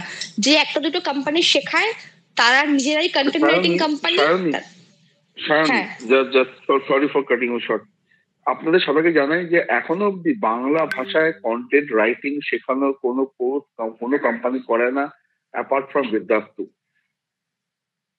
এখন অব্দি বাংলা ভাষায় কন্টেন্ট রাইটিং শেখাবার, অবশ্যই ইংলিশ কন্টেন্ট রাইটিং, কিন্তু বাংলা ভাষা শেখাবার কোনো কোর্স কোনো কোম্পানি করে না। আমরা একমাত্র বিদ্যার্থী করাচ্ছি, তাও অত্যন্ত অ্যাফোর্ডেবল কস্টে, শুধুমাত্র সায়নীর উদ্যোগে, থ্যাঙ্কস টু হার। এবং শুধুমাত্র আমাদের যিনি এমডি নির্মাল্য, তিনি বলেছেন যে হ্যাঁ অভিজ্ঞতা তুমি করো, যারা চান এই কোর্সে এন্ট্রি করে যাকে বলে নিজস্ব কিছু উপার্জন করতে, তারা আসবেন। I am very grateful to Sayani আর নির্মাল্য। তো এই হচ্ছে ব্যাপার। হ্যালো, হ্যাঁ বলুন। হ্যাঁ বলুন। আমার একটা কোয়ারিজ আছে, আমি তৃষিতা বলছি হাওড়া থেকে। হ্যাঁ তৃষিতা বলুন।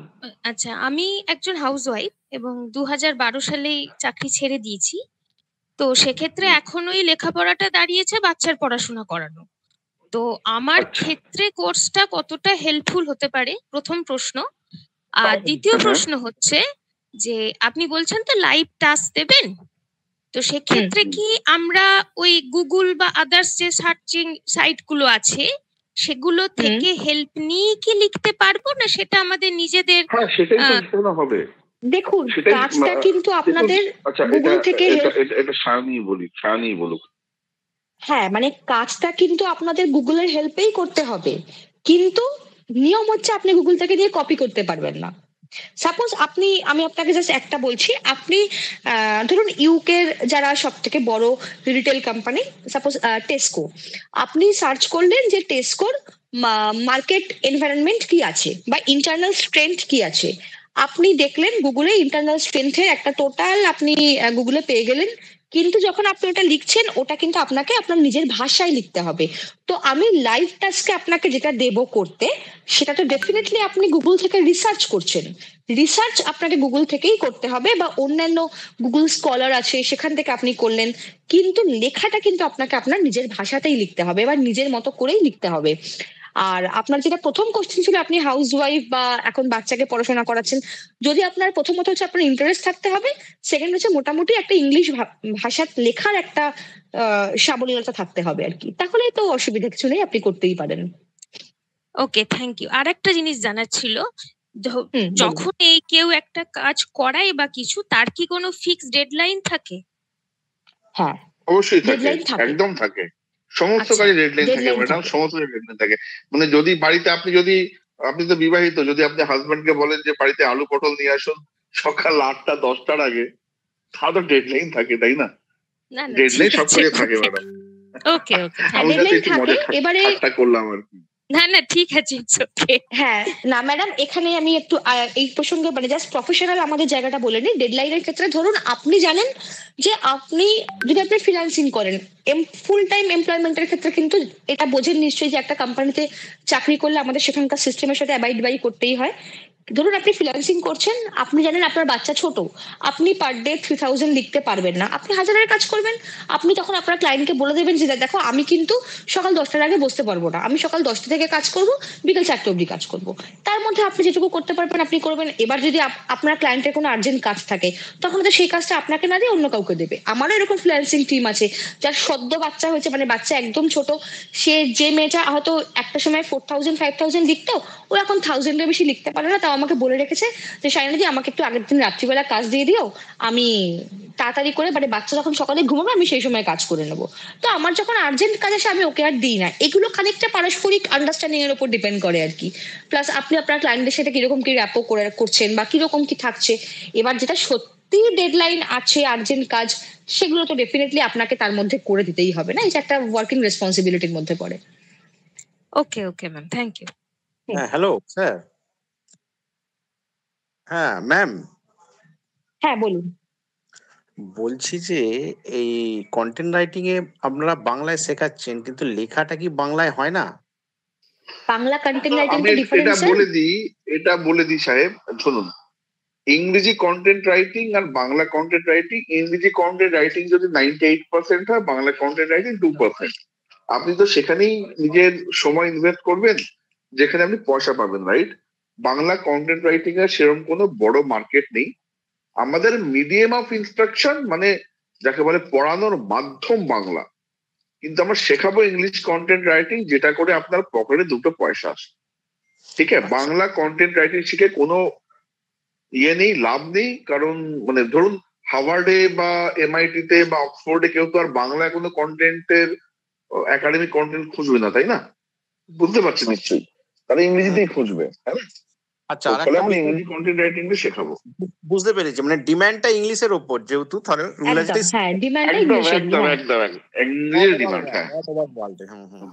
আচ্ছা। আরেকটা বিষয় একটা বিষয় বলে দিই, যেটা জিজ্ঞেস করি, যে আমরা যে ধরুন মাধ্যমিক লেভেল, HS লেভেলে যে ইংলিশ গুলোকে শিখেছি, যেসব রেটা থেকে আরম্ভ, সেই কনসেপ্টটাই কি কাজে লাগবে? সেই ধরনের কনসেপ্টটাই।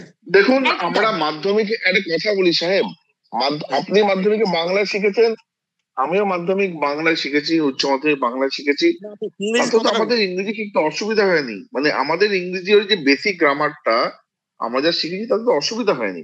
আপনাকে ইংরেজিতে সাবলীল ঝরঝরে গ্রামাটিক্যালি কারেক্ট ইংলিশ লেখাটা জানাটা প্রাইমারি ক্রাইটেরিয়া। আপনি কোথায় পড়াশোনা করেছেন, বাংলা মাধ্যমে ইংরেজি মাধ্যমে, তাতে কিছু শিখে যায় না। আমি ওটা বলছি না, মানে আমরা যেটা শিখেছিলাম আর কি। হ্যাঁ, আমি আপনার কথাটা বুঝতে পেরেছি। আমি একটু বলে নিই, সেটা হচ্ছে যে আপনি যেটা বলছেন, মানে একটা জিনিস চিন্তা করুন যে আপনি মানে আমাদেরকে এখানে ভাবতে হবে যে আমরা যে লিখছি আমরা স্টুডেন্টের জায়গাতে বসে লিখছি। তো একজন স্টুডেন্ট যদি প্রচন্ড মাত্রায় অর্নামেন্ট ভরে লেখালেখি করে, ওটা টিউটর নিজে বুঝতে পারবে যে এটা স্টুডেন্টের লেখা নয়। বা ধরুন আপনি একটা ফেসবুক কন্টেন্ট লিখছেন, যদি আপনি অত্যধিক কঠিন ভাষায় লেখেন, তাহলে যারা আমাদের মতো লেম্যান, যারা সাধারণভাবে ফেসবুক স্ক্রল করছি, আমরা তার মানে বুঝতে পারবো না। তো আমাদের যে 10 এবং 12-এর যে ইংলিশের যে মানে ফ্লোটা থাকে, ওরকম সহজ সরল ভাষাতেই এখানে লেখাটা ডিমান্ড করে। আপনি ছোট ছোট সেন্টেন্স লিখবেন, আপনি সহজ সেন্টেন্স লিখবেন, যাতে ওটা সবাই বুঝতে পারে। আপনাকে এখানে নিজের মানে ইংলিশের কমপ্লেক্সিটি একদমই শো করাতে হয় না। এখানে আপনি কতটা সহজ ভাষায় জিনিসটাকে বোধগম্য করে তুলতে পারছেন, ওটাই প্রধান ক্রাইটেরিয়া, মানে ওটাই দরকার। প্রশ্নটা করলাম এই কারণে, তাহলে ওই জিনিসগুলো আমি চর্চা করতে পারবো আবার পুনরায়। নিশ্চয়ই আপনি আমার কথাটা বুঝতে পারলেন তো আমি কি বলছি? মানে ধরুন একটা ক্লাস 5-এর বাচ্চা যদি সে প্রচন্ড কঠিন একটা ইংলিশ এসে লেখে, তখন তার টিচার কি বুঝবে যে এটা তার মা লিখে দিয়েছে বা বাবা লিখে দিয়েছে? তো এখানেও ব্যাপারটা সেটা, হয়তো একজন গ্রাজুয়েট, তো সে ঠিক কতটুকু কিভাবে লিখতে পারবে সেইভাবেই আমাদের লিখতে হবে, একটা সহজ সুন্দর সাবলীল ইংলিশে। ঠিক আছে, মানে কোনো রকম বেশি বাড়াবাড়ি করার কোনো ব্যাপারই নেই। বললাম যে আমি প্র্যাকটিস করতে পারি ওগুলো আবার পুনরায়। একদম, হ্যাঁ নিশ্চয়ই। আচ্ছা, জয়দীপ হ্যান্ড রেজ করেছেন, বলুন। আমার একটা প্রশ্ন আছে ম্যাম। বলুন। হ্যাঁ ম্যাম, আমার একটা প্রশ্ন আছে। হ্যাঁ বলুন বলুন। হ্যাঁ বলুন, শুনতে পাচ্ছি। হ্যালো, হ্যাঁ বলুন, শুনতে পাচ্ছি। হ্যাঁ বলছি যে এই এনরোলমেন্ট ফর্মটা কি, হ্যাঁ বলছি এনরোলমেন্ট ফর্মটা কিভাবে পাওয়া যাবে? এখন এনরোলমেন্ট ফর্ম সব আছে, আমি বলে দিচ্ছি। শাওনি সেকেন্ড, এনরোলমেন্ট ফর্ম একটা আছে ম্যাডাম। পৃথা বোধহয় জানি না, সামহাউ হয়তো একটু মানে লিভ করে গেছে, আমাদের যে চিফ সেলস অফিসার। আপনি নাম্বারটা আমাদের গ্রুপে আছে ম্যাডাম, 7450010203, 7450010203। এখানে আপনি একটা হোয়াটসঅ্যাপ করে রাখুন, কাল কল করুন, ও আপনাকে রেজিস্ট্রেশন ফর্ম, পেমেন্টের উপায়, আপনার ব্রোশার, আপনার কি বলে আপনার রিসিট সব পাঠিয়ে দেবে, ঠিক আছে? ওকে, থ্যাংক ইউ স্যার। আমি সবার জন্য আবার বলছি নাম্বারটা 7450 7450, তারপর 010203 010203। আপনার এই নাম্বারে হোয়াটসঅ্যাপ করে রাখুন, কল করুন, কাল সকালে কল ব্যাক পাবেন। হোয়াটসঅ্যাপ করে রাখুন, কাল সকালে কল ব্যাক পাবেন। আপনাদের যে আমাদের যে চিফ সেলস অফিসার পৃথা আছে, সে আপনাদের পুরো গাইড করে দেবে যে কি করে আপনারা রেজিস্টার করবেন, পেমেন্ট করবেন, রিসিপ্ট পাবেন, সার্টিফিকেট কি করে পাবেন, সব বলে দেবে, ঠিক আছে?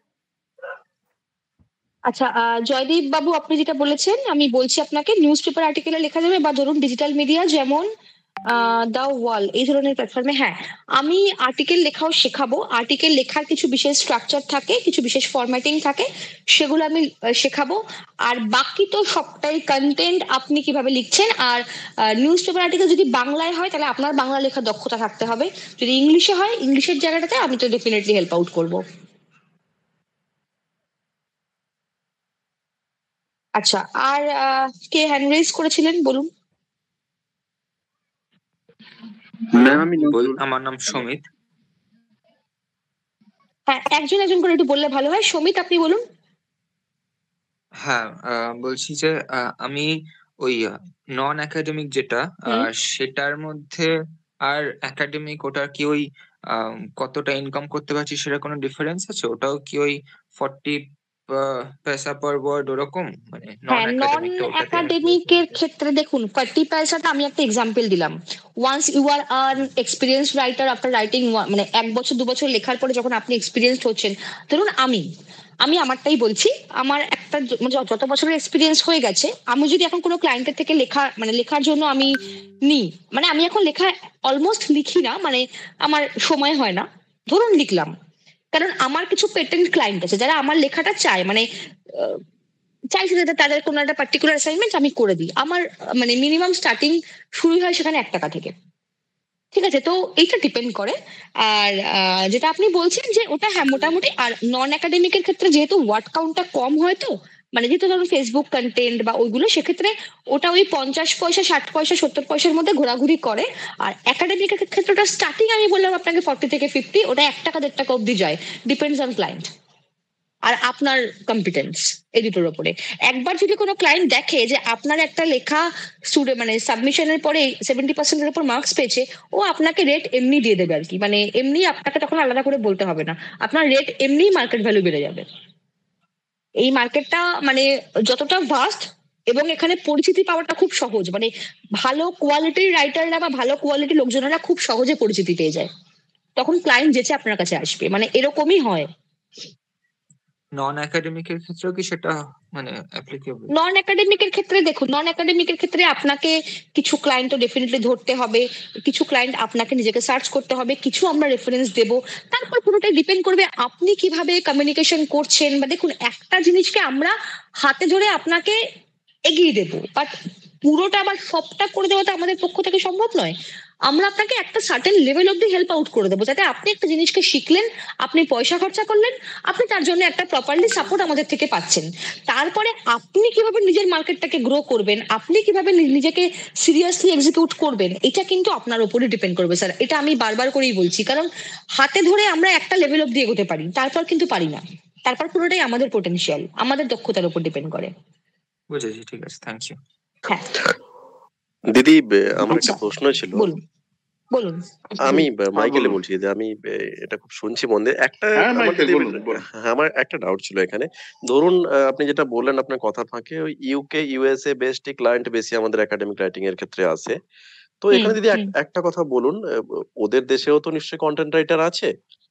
এইবারে ওদের কালচার বা ওদের ভাবনা চিন্তা, ওদের লিটারেচারটা একজন ইউকের কন্টেন্ট রাইটার যতটা ভালো বুঝবে বা রিপ্রেজেন্ট করতে পারবে, তো সেখানে কি আমাদের কোথাও একটা অসম লড়াই হয়ে যাচ্ছে না? না, খুব ভালো একটা কোশ্চেন করেছেন। প্রথম কথা এটা খুব ভালো, মাইকেল অসাধারণ প্রশ্ন করেছেন মাইকেল। মানে আই রিয়েলি মানে Shaoni, please allow me to answer this question.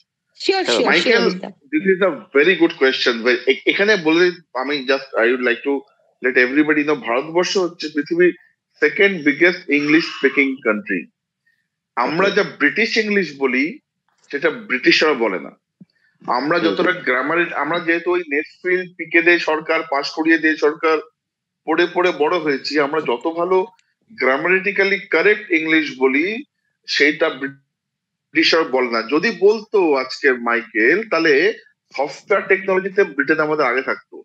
এখনো অব্দি সফটওয়্যার টেকনোলজি এক্সপার্টে বা সফটওয়্যার টেকনোলজিস্ট বানানোতে আমরা সবচেয়ে বেশি। চায়নার পরে ইন্ডিয়ার স্থান দ্বিতীয়। কারণ আমরা এটা ব্রিটিশরা কত, মানে আমরা কি বলবো, ব্রিটিশরা ইংরেজি বলে বলে আমাদের থেকে বেটার বলে তার কোনো মানে নেই। মানে উদাহরণ দিচ্ছি, ধরুন আমরা যে প্রমিত বাংলায় কথা বলি কলকাতার লোকেরা, সেটা বলা হয় নদিয়ার শান্তিপুরের বাংলা। নদিয়ার শান্তিপুরের বাংলা তার মানে এই যে নদিয়ার যারা কথা বলেন, আমি তাদের ছোট করছি না কাউকে, তারা আমাদের থেকে ভালো বাংলা বলেন। নো, আমরা যত ভালো বাংলা বলি তারা তত ভালো বাংলা বলেন। আমরা ইংরেজি ভাষাটা হয়তো ব্রিটিশের থেকে বেটার শিখেছি। আমরা ইংরেজি ভাষাটা অফিসিয়াল ক্ষেত্রে ব্রিটিশের থেকে বেটার জানি, ফলে তাতে কোনো অসুবিধা হবে না। কত ব্রিটিশ, আরেকটা বলতে যে মাইকেল, কতজন ব্রিটিশ, আমাদের 130 কোটি পপুলেশন, ব্রিটেনের পপুলেশন কত? তো অলরেডি আমাদের মানে ইংলিশ স্পিকিং পিপল, মানে গ্রামারিটিক্যালি কারেক্ট ইংলিশ লিখতে পারেন ভারতবর্ষে এমন লোকজনের সংখ্যা নিশ্চয়ই গোটা ব্রিটেনের জনসংখ্যার থেকে বেশি। ফলে সে নিয়ে চিন্তার কোনো কারণ নেই। এবং এই লাইনে অলরেডি মানে যদি তাই হতো যে যাদের ইংরেজি মাতৃভাষা তারাই এই ক্ষেত্রটা রুল করবেন, তাহলে সেক্ষেত্রে সফটওয়্যারে আমাদের দাঁড়ানো জায়গায় থাকতো না। তা তো হয়নি। ইউরোপে দেখুন, ইউকে তে দেখুন, আপনার ইউএসএ তে দেখুন, সর্বত্র ভারতীয় এবং চাইনিজদের রাজত্ব করছে। একদম আমাদের পুরো একদম চাইনিজ এবং ইন্ডিয়ান ইংলিশ জেনে, তাতে তো কোনো অসুবিধা হচ্ছে না। তো আপনি সেটুকু জানলেই হবে। ঠিক। এবং দাদা এই এতে আমি আরো একটু অ্যাড করছি। হ্যাঁ প্লিজ দিদি। হ্যাঁ, আমি একটু ইন্টারাপ্ট করছি আপনার এই প্রশ্নটা, আমার উত্তরটা দেওয়ার জন্য মানে খুব ইচ্ছা করছে আর কি। তো ব্যাপারটা হচ্ছে যে আমি যখন প্রথম এই কাজটা শুরু করেছিলাম, এটা আমার খুব কিউরিওসিটি ছিল যে ইউকে ইউনিভার্সিটির কাজ আমরা কেন করব। দেখুন, আমি কেমব্রিজ, হার্ভার্ড, অক্সফোর্ডের কথা বলছি না, বাট যে নর্মাল ইউনিভার্সিটি গুলো আছে, আমি যখন আপনাদের ক্লাসে স্যাম্পল দেখাবো না, আপনারা দেখবেন যে আমরা ইন্ডিয়ানরা অনেক বেশি কমপ্লিকেটেড বইতে পড়াশোনা করি, এবং এই বাইরের এই ফরেনের লোকজনেরা না এডুকেশনের দিক থেকে ইন্ডিয়ানদের উপর মারাত্মকভাবে ডিপেন্ডেন্ট। আমি এই কাজটা করতে এসে বুঝেছি, মানে ওরা প্রচন্ডভাবে ভরসা করে, ট্রাস্ট করে, এবং আমরা ওদের থেকে এডুকেশনের দিক থেকে অনেকটা বেশি জানি। এটা গেল একটা সাইড। আরেকটা সাইড হচ্ছে আপনি যেটা বললেন, ডেফিনেটলি ওদেরও আছে, কিন্তু ধরুন এখানে মানে আমরা যেসব স্টুডেন্টদের কাজ করি তারা ম্যাক্সিমাম ইন্ডিয়ান স্টুডেন্ট যারা ফরেনে পড়াশোনা করতে যাচ্ছে, ঠিক আছে, পাঞ্জাব থেকে যাচ্ছে বা বিভিন্ন প্রভিন্স থেকে যাচ্ছে, প্লাস ওখানকার স্টুডেন্টও আছে। ওখানে যারা কন্টেন্ট রাইটিং এর এজেন্সি গুলো আছে, ওদের যে রেট, ওরা যে টাকাটা নেয়, সেই তুলনায় ইন্ডিয়ানদের টাকাটা অনেকটা কম। মানে ধরুন ওরা একটা 5000 ওয়ার্ডের কাজ করতে গেলে আমাদের ইন্ডিয়ান মানে এতে 10,000 টাকা নিচ্ছে, সেখানে আমরা মানে 5000 ওয়ার্ডের কাজ করতে গেলে 2500 টাকা নিচ্ছি। কাজের কোয়ালিটি আমাদের ওদের থেকে অনেক অনেক ভালো হচ্ছে, ঠিক আছে। মানে ওরা এডুকেশনের দিক থেকে যদি ইন্ডিয়ানদের উপর ডিপেন্ড করে, প্লাস ওদের খরচও কম হয়। তো এই দুটো কারণের জন্যই ইন্ডিয়াতে এই পার্টিকুলার কন্টেন্ট রাইটিং এর মার্কেটটা বুমিং, মানে প্রচন্ড ভাবে ফ্লারিশ করেছে, এটাই কারণ। এটা আমিও আশা করি আমি এগ্রি, আপনার কোয়েরিটা সলভ করতে হ্যাঁ দিদি, পারলাম। এটা আমিও এগ্রি করছি। কারণ এবং এখানে যেহেতু মানে বলার একরকম কোনো হিসাই নেই, অনলি লেখার, এটা অনেকে একদম ভালো লিখতে পারে কিন্তু বলতে গিয়ে ঘাবড়ে যায়। এবং এই হ্যাঁ প্রসঙ্গে কোনো আমি দিদি অসুবিধা বলতে নেই, এখানে এটা পুরো পরিষ্কার। আপনি হতে পারে আপনি ইংরেজি একদম বলতে পারেন না, তাতে কোনো অসুবিধা নেই, ইংরেজি লিখতে পারলেই হলো, কেউ কোনো কথা বলবে না আপনি আপনার চিন্তা সঙ্গে, করতে ঠিক পারবেন আছে? না, ফরেনের যে স্টুডেন্ট গুলো আছে তারা আমাদেরকে যখন কাজের ইনস্ট্রাকশন পাঠায় না, মানে তারা হয়তো UK born and brought up, তাদের লেখা যদি আপনি দেখেন, মানে আমাদের এখানকার 7-8 এর বাচ্চা তার থেকে অনেক ভালো লেখে। মানে এত ভুলভাল তাদের গ্রামাটিক্যাল, তারা হয়তো ইংলিশ বলে ফ্লুয়েন্টলি, তাদের লেখা প্রচন্ড খারাপ, মানে লেখার কোয়ালিটি মানে ভাবতেই পারবেন না আপনি। মানে আপনি আমাদের এখানে আমার মানে ছেলেকে দিয়ে আমি ঠিক করাতে পারবো আর কি, এরকম ভাবে তাদের লেখার কোয়ালিটি এতটাই পুয়ার। তো ওই জন্য ওরা ইন্ডিয়ানদের উপর ব্যাপারে চোখ বন্ধ করে ভরসা করে, যে জানে ইন্ডিয়ান কোনো ক্লায়েন্ট মানে কোনো রাইটার আমার কাছে আছে মানে সে আমাকে অ্যাসাইনমেন্টে ভালো নাম্বার পাইয়ে উত্তর দেবে, এটা ওদের একটা প্রচন্ড ট্রাস্টের জায়গা থাকে আর কি। ঠিক ঠিক ঠিক, না এই ব্যাপারে আমি আপনার সঙ্গে সম্পূর্ণ একমত দিদি। এবং এটা শুধু মানে ইউরোপের স্টুডেন্ট না, মাইকেল, এটা মাইকেল আপনাকে অনেকদিন বলছি, এটা আমি যেহেতু বহুদিন ধরে মানে কি বলবো, বাংলা সাহিত্য, বাংলা শিক্ষা জগৎ, বাংলা শিল্প, মানে আমি বিদ্যার্থ বাইরে একজন অভিষেক হিসেবে বলছি যে এই বিষয়ে অনেক বেশি আমি যুক্ত অনুরক্ত। আমি জানি আমরা তো আমাদের শিক্ষা ব্যবস্থাকে বলি মেকলে সাহেব আমাদের শিক্ষা ব্যবস্থাকে ব্রিটিশ অনুরাগী করেছিলেন। মানে আমাদের প্রাচীন টোল নির্ভর, মানে সংস্কৃত টোল বেদাঙ্গ নির্ভর শিক্ষা থেকে বার করে আধুনিক যুগোপযোগী শিক্ষার প্রবর্তন করেছিলেন মেকলে, ঠিক আছে? আমরা এখন প্রচুর লোক ভদ্রলোক খিস্তি খান আর কি মেকলে সাহেব করেছিলেন বলে, কিন্তু আমি বলি ওই ভদ্রলোক নিজের অজান্তেই প্রচুর খিস্তি খাওয়ার বলেও ভারতীয়দের ওই যে একটা সিস্টেমেটিক পড়াশোনার অভ্যেস আছে, যে সকালবেলা স্কুলে যাব, পড়াশোনা করব, যেটা গুরুকুল থেকে এসছে আর কি, যে আমি সকালবেলা উঠবো, বেদ পাঠ করব, সাম গান করব, সমিত আহরণ করব, যজ্ঞ করব, পুজো করব, ওটা আমাদের না মানে আমাদের ডিএনএ তে বংশ পরম্পরায় আছে। আমরা সকালবেলায় উঠবো, স্নান করব, ড্রেস করব, স্কুলে যাব, ক্লাসে বসবো, টিচাররা বলবে শুনবো। এই যে ডিসিপ্লিন, এই যে একটা ডিসিপ্লিন শিক্ষার ব্যবস্থা, এটা পশ্চিমে অতটা নেই। এই ডিসিপ্লিনের সুফল আছে, কুফলও আছে। পশ্চিমে যে স্বাধীন শিক্ষা ব্যবস্থারও সুফল কুফল আছে। আমাদের এই ডিসিপ্লিন শিক্ষা ব্যবস্থার সুফল হচ্ছে আমরা ইংরেজিটা না ওই নেটফিল্ড এবং পিকেদের সরকার থেকে বা রে অ্যান্ড মার্টিন থেকে শিখি। একদম, আমি যাতে কষ্ট হয় অমুক তমুক হেন তেন, কিন্তু আমরা আমি নিজে বলতে পারি, আমার তো এর বাইরেও একটা পরিচিতি আছে, এটি বিভিন্ন বহুজাতিক কোম্পানির ম্যানেজার হিসেবে আমাকে তো প্রচুর বিদেশি লোকজনের সঙ্গে কথাবার্তা বলতে হয়। একজন অ্যাভারেজ ভারতীয়, আমি ভারতীয় চাইনিজদেরও ধরবো, একজন অ্যাভারেজ ভারতীয় এবং অ্যাভারেজ চাইনিজ চীনা লোকের অঙ্ক এবং ইংরেজিতে ব্যুৎপত্তি যে কোনো আমেরিকান, ইউরোপিয়ান এবং ব্রিটিশদের বলে 10 গোল দিতে পারে। ভারতীয় বলতে ভারত উপমহাদেশ ধরছি, মানে পাকিস্তান, ভারত, বাংলাদেশ মিলে ধরছি আর কি আমি, শ্রীলঙ্কা, ভারতীয় উপমহাদেশ এবং চায়নার এই যে একটা প্রাচীন শিক্ষা ব্যবস্থার একটা এফেক্ট আছে, যেটা ভেরি ডিসিপ্লিনড শিক্ষা ব্যবস্থা, যেখানে আমরা মোটামুটি একটা জানি যে এরপরে এই করতে হয়, প্রায় আর্মি লাইফ।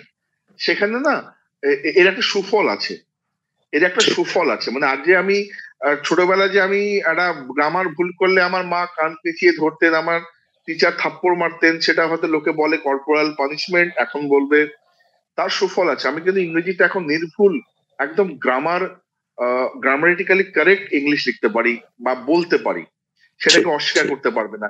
এটা ভারতীয়দের এবং চাইনিজদের একদম পুরো ইনগ্রেইন্ড, আমাদের মধ্যে এই ডিসিপ্লিনড ইংরেজি শিক্ষাটা ঢুকিয়ে দেওয়া হয়েছে। এই বিষয়ে আমাদের ধারে কাছে কেউ নেই, সেটা আমেরিকান হোক, ইউকে হোক, ইউরোপিয়ান হোক। এই যে একাডেমিক একদম মানে যাকে বলে অফিসিয়াল একাডেমিক সঠিক গ্রামারিটিক্যাল ইংরেজি ভারতীয় চাইনিজের থেকে কেউ ভালো লিখতে পারে না, সেটাই সায়নী শেখাবে। এই ব্যাপারে আমি দাদা তোমার সাথেও একমত, এবং এই ব্যাপারে আমি আরেকটু ছোট্ট সংযোজন করতে চাইবো দাদা। এই অনেকের মানে প্রশ্ন ছিল না যে আমরা বাংলা মিডিয়াম থেকে যাচ্ছি কি করে করতে পারবো, কেন আমার মনে হয় দাদা অন অ্যান এভারেজ ভারতেই একটা ইংরেজি মিডিয়ামের ছাত্রের চেয়ে একটা বাংলা মিডিয়ামের ছাত্র যে একটু ভালো ইংরেজি জানে, ও হয়তো ওর মতো ভালো বলতে না পারে, কিন্তু ওর চেয়ে ডেফিনেটলি বেটার লিখতে পারে। স্যার ইংলিশ মিডিয়ামের সাথে বাংলা মিডিয়ামকে কম্পারিজন না মানে করাটা আমার মনে হয় এখানে ঠিক নয়। আমি নিজে বেঙ্গলি মিডিয়ামের স্টুডেন্ট, বাট আমি তাও বলছি যে এটা অ্যাকচুয়ালি মিডিয়ামের উপর ডিপেন্ড করে না। কারণ আমি বাংলা মিডিয়ামেই কলকাতার একটা এমন স্কুলে পড়েছি, আমাদের ইংলিশের উপরে প্রচন্ড জোর দেওয়া হতো। তো আমি খুব চ্যালেঞ্জ নিয়ে যে কোনো ইংলিশ মিডিয়ামের ছেলে মেয়ের সাথে বাংলা মানে ইংলিশে লেখার দিদি ক্ষেত্রে আমি দিদি আমি সেটাই বলছি যে লেখার ক্ষেত্রে অন এনি গিভেন টাইম একজন বাংলা মিডিয়ামের ছেলে ভালো লিখতে পারে। মাইকেল আমি বলছি ডিরেক্ট মানে এটা একটু কন্ট্রাডিক্টরি হয়ে যায়। Please hold on. বলছি মাইকেল, এই আলোচনাটা খুব মানে চিত্তাকর্ষক আলোচনা, মনোগ্রহী আলোচনা, কিন্তু অনেকে হাত তুলে আছেন, আমাদেরও সময় অনেকটা হয়েছে, 8টা থেকে চললো। বাকিদেরটা নিয়ে নি। মাইকেল, আমার ফোন নাম্বার তোমার কাছে আছে, সায়নীর আছে। We can please come down to Calcutta, আমরা we can meet over a cup of coffee and we can discuss this. Very very interesting. ভালো লাগলো কথা বলে। I'd like to. হ্যাঁ গৌরব, আপনি বলুন কি বলছেন। বাকিদের প্রশ্ন শোনা যাক। হ্যাঁ, good evening ma'am, good evening sir. আমার একটা কোয়েশ্চেন আছে, সেটা হচ্ছে যে আমরা যখন কন্টেন্ট রাইটিং লিখছি ইংলিশে, I don't have to be Shashi Tharoor, okay? আমি নর্মাল ইংলিশ লিখতে পারবো, but actually the question is, যখন আমি যে কোনো সাবজেক্ট চুজ করছি, like suppose I am writing a thesis on behalf of someone, তো আমার সেই সাবজেক্টের উপরে তাহলে দখল থাকা দরকার। মানে ধরুন আমি লিগাল একটা জিনিসের উপর দিচ্ছি, but I am not in the domain, তো সেক্ষেত্রে সেটা কি করা যেতে পারে? বা ধরুন আমার কাছে এমন একটা কিছু এলো যেটা কোনো আর্টিকেল, আর আমার আরেকটা কোর্স সংক্রান্ত একটা প্রশ্ন আছে, সেটা হচ্ছে যে এখানে কোর্সের ক্ষেত্রে কি শুধুমাত্র কন্টেন্ট বলতে কন্টেন্ট লাইক অ্যাসাইনমেন্টস, থিসিস, নাকি email etiquettes, making presentations, making excel sheets, এগুলো শেখানো হবে? এইটা আমার কোয়েশ্চেন। সবটা। আপনি কি গ্রুপে আছেন Gaurav? Yes ma'am, I have joined. Okay, তো দেখবেন গ্রুপে একটা ব্রশিওর শেয়ার করা আছে। সেই ব্রশিওরটার মধ্যে, হ্যাঁ, সেই ব্রশিওরটার মধ্যে কি কি কভার হচ্ছে সেগুলো সবটা দেওয়া আছে। পিপিটি প্রেজেন্টেশন শেখানো হবে, পিপিটি ডিজাইনিং কিভাবে করে সেটা শেখানো হবে। আচ্ছা, আমার কথা কি শোনা যাচ্ছে? অ্যাকচুয়ালি আমার হেডফোনটা ডিসকানেক্ট হয়ে গেল। Yes ma'am, audible. PPT presentation কিভাবে হচ্ছে সেটা শেখানো হবে। এক্সেলে আমরা মানে এক্সেলে যেটুকু যা দরকার পড়ে সেটা শেখানো হবে। আর যেটা আপনি বললেন লয়ের ক্ষেত্রে, আমি আপনাকে এক্ষেত্রে বলি, আমি এটা নিয়ে প্রথমেও বলেছিলাম যে আমার যেটা এক্সপার্টাইজ, ধরুন আমার যে সাবজেক্টটাই বা আমি যেখানে মানে আমার এক্সপিরিয়েন্স হচ্ছে ইংলিশ, আমি কাজ করছি মানে মেইনলি মার্কেটিং ম্যানেজমেন্টে, যেখানে আমার খুব বেশি নিজস্ব নলেজ লাগছে না। কিন্তু আপনি যখন লয়ের কাজ করবেন সেক্ষেত্রে হয়তো আপনার একটু হলেও নিজের এক্সপার্টাইজ দরকার। লয়ের জেনারেল কাজটা হয়তো আপনি গুগল রিসার্চ করে করতে পারবেন, কিন্তু পার্টিকুলার কোনো একটা কনস্টিটিউশন নিয়ে লিখছেন বা কোনো একটা, তো কোম্পানিতে যখন আপনি কোনো কোম্পানিতে যদি ফুল টাইম কাজ করেন সেক্ষেত্রে কোম্পানি আপনার এক্সপার্টাইজ বুঝেই আপনাকে কাজ দেবে। যেমন ধরুন আমার যে টিম আছে, আমার একটা ফিনান্স টিম আছে সেপারেট, একটা লয়ের দুজন রাইটার আছে আলাদা, মাইক্রোবায়োলজি রাইটার দুজন আলাদা আছে। মানে আমি সেই কাজে তাদেরকে, যেমন কোর নার্সিং এর আমার রাইটার আছে আলাদা, কি হেলথের, যারা হেলথ বা নার্সিং এর কাজ করে। তো যখন সেগুলো হচ্ছে আমি তাদেরকেই সেই কাজগুলো দিচ্ছি, কারণ আমি জানি সেই পার্টিকুলার টার্মিনোলজি গুলো তাদের অনেকটা চেনা, তারা অনেক ভালো রিসার্চ করতে পারবে। আবার ধরুন একটা নর্মাল আপনাকে দিল একটা লিগাল সিস্টেম নিয়ে, সেক্ষেত্রে তো আপনি নর্মাল রিসার্চ করেই লিখতে পারছেন, জেনারেল লেখা। কিন্তু যেটা আপনাকে স্পেসিফিক লিখতে হচ্ছে সেখানে ডেফিনেটলি আপনার পার্টিকুলার সেই সাবজেক্টের দক্ষতাকে বিচার করে আপনাকে লেখাটা অ্যাসাইন করা হবে, আদারওয়াইজ অ্যাসাইন করাই হবে না। আপনি যদি ঠিকঠাক ক্লায়েন্টের কাছে কাজ করেন বা ঠিকঠাক মানে ফ্রিল্যান্স মানে যার থেকে আপনি ফ্রিল্যান্সের কাজ তুলছেন বা আপনি ফুল টাইম করছেন, যেখানেই করুন না কেন, আপনাকে সেইভাবেই কিন্তু কাজ অ্যালোকেট করা হবে। কারণ আমি একজন আর্টসের স্টুডেন্ট, কেউ যদি আমাকে একটা ফিনান্সের ক্যালকুলেশনের উপর একটা পিএইচডি পেপার দেয়, আমি কি কখনোই করতে পারবো? আমি তো করতে পারবো না, পেপারটা ফেল হবে। সেটা তো ক্লায়েন্টেরও গুডউইল খারাপ হবে, আমারও গুডউইল খারাপ হবে। তো ওটা মেনটেন করা হয়, ওটা ওভাবে করাই হয় না আর কি। Thank you so much for the answer ma'am. Ma'am আরেকটা ছোট কোয়েশ্চেন, এখানে কন্টেন্ট রাইটিং বলতে কি শুধুমাত্র লাইক টাইপিং ওয়ার্ডস অর তাতে ইলাস্ট্রেশনস এইসবও ইনক্লুডেড থাকে? সমস্ত কি ইলাস্ট্রেশন যায়, ইলাস্ট্রেশনকে আমরা কিভাবে লেবেলিং করি, সেটাকে আমরা টেবিল অফ কন্টেন্টে কি করে অ্যাড করি, একটা এন্টায়ার লেখা কিভাবে প্রেজেন্টেশন আপনি করবেন, টোটালটা আপনাকে শেখানো হবে, টোটালটা। Thank you. আচ্ছা, আর কারোর কোনো কোশ্চেন থাকলে বলুন। ম্যাম আরেকটা ছোট প্রশ্ন ম্যাম, যদি ধরুন আমি কোনো কন্টেন্ট আমি ইন্টারনেট থেকে রিসার্চ করে লিখলাম, তাহলে সেটা ফ্ল্যাগারিজমে যদি ডিটেক্ট করে সেক্ষেত্রে কি কোনো প্রবলেম হয়?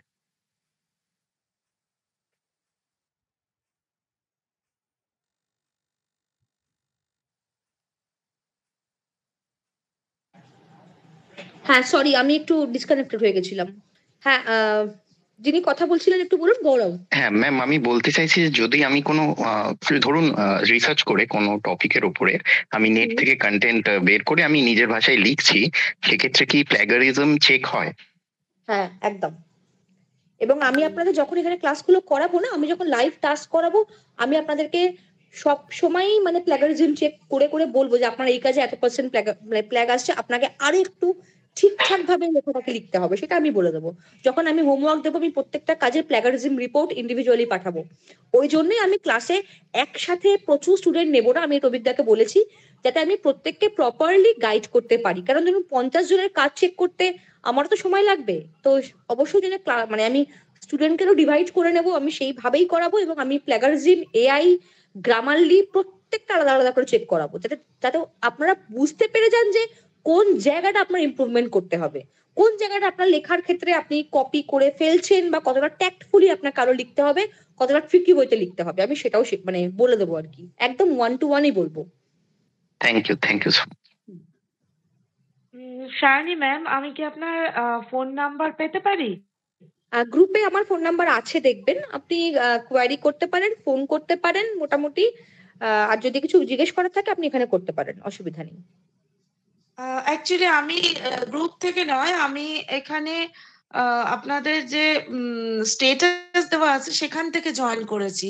আচ্ছা, তো কোন গ্রুপে আমি ঠিক বুঝতে পারছি না যে কোন গ্রুপে আপনার ফোন নাম্বার দেওয়া আছে। আপনি যদি ভর্তি হতে চান, না কোনো ব্যাপার না ম্যাডাম, আপনি একটা নাম্বার, আমি আগেও বলেছি অনেকবার, এখনো বলছি, আপনি যোগাযোগ করার জন্য মানে ভর্তি হওয়ার জন্য একটা নাম্বার লিখে নিন, 7450। ওই নাম্বারটা আছে স্যার, ওই নাম্বারটা আছে আমার কাছে, বিদ্যাস্তুর নাম্বারটা আছে, বিকজ আমার মেয়ে বিপ্লব স্যারের বিভিন্ন রকম কোর্স গুলোতে রয়েছে, তো বিদ্যাস্তুর নাম্বারটা রয়েছে। আচ্ছা, আমি ভর্তির ব্যাপার না, ভর্তির ব্যাপারটা আমি কথা বলে নেবো, ওটা কোনো ব্যাপার না। আচ্ছা, তাহলে কি জানতে চান বলুন।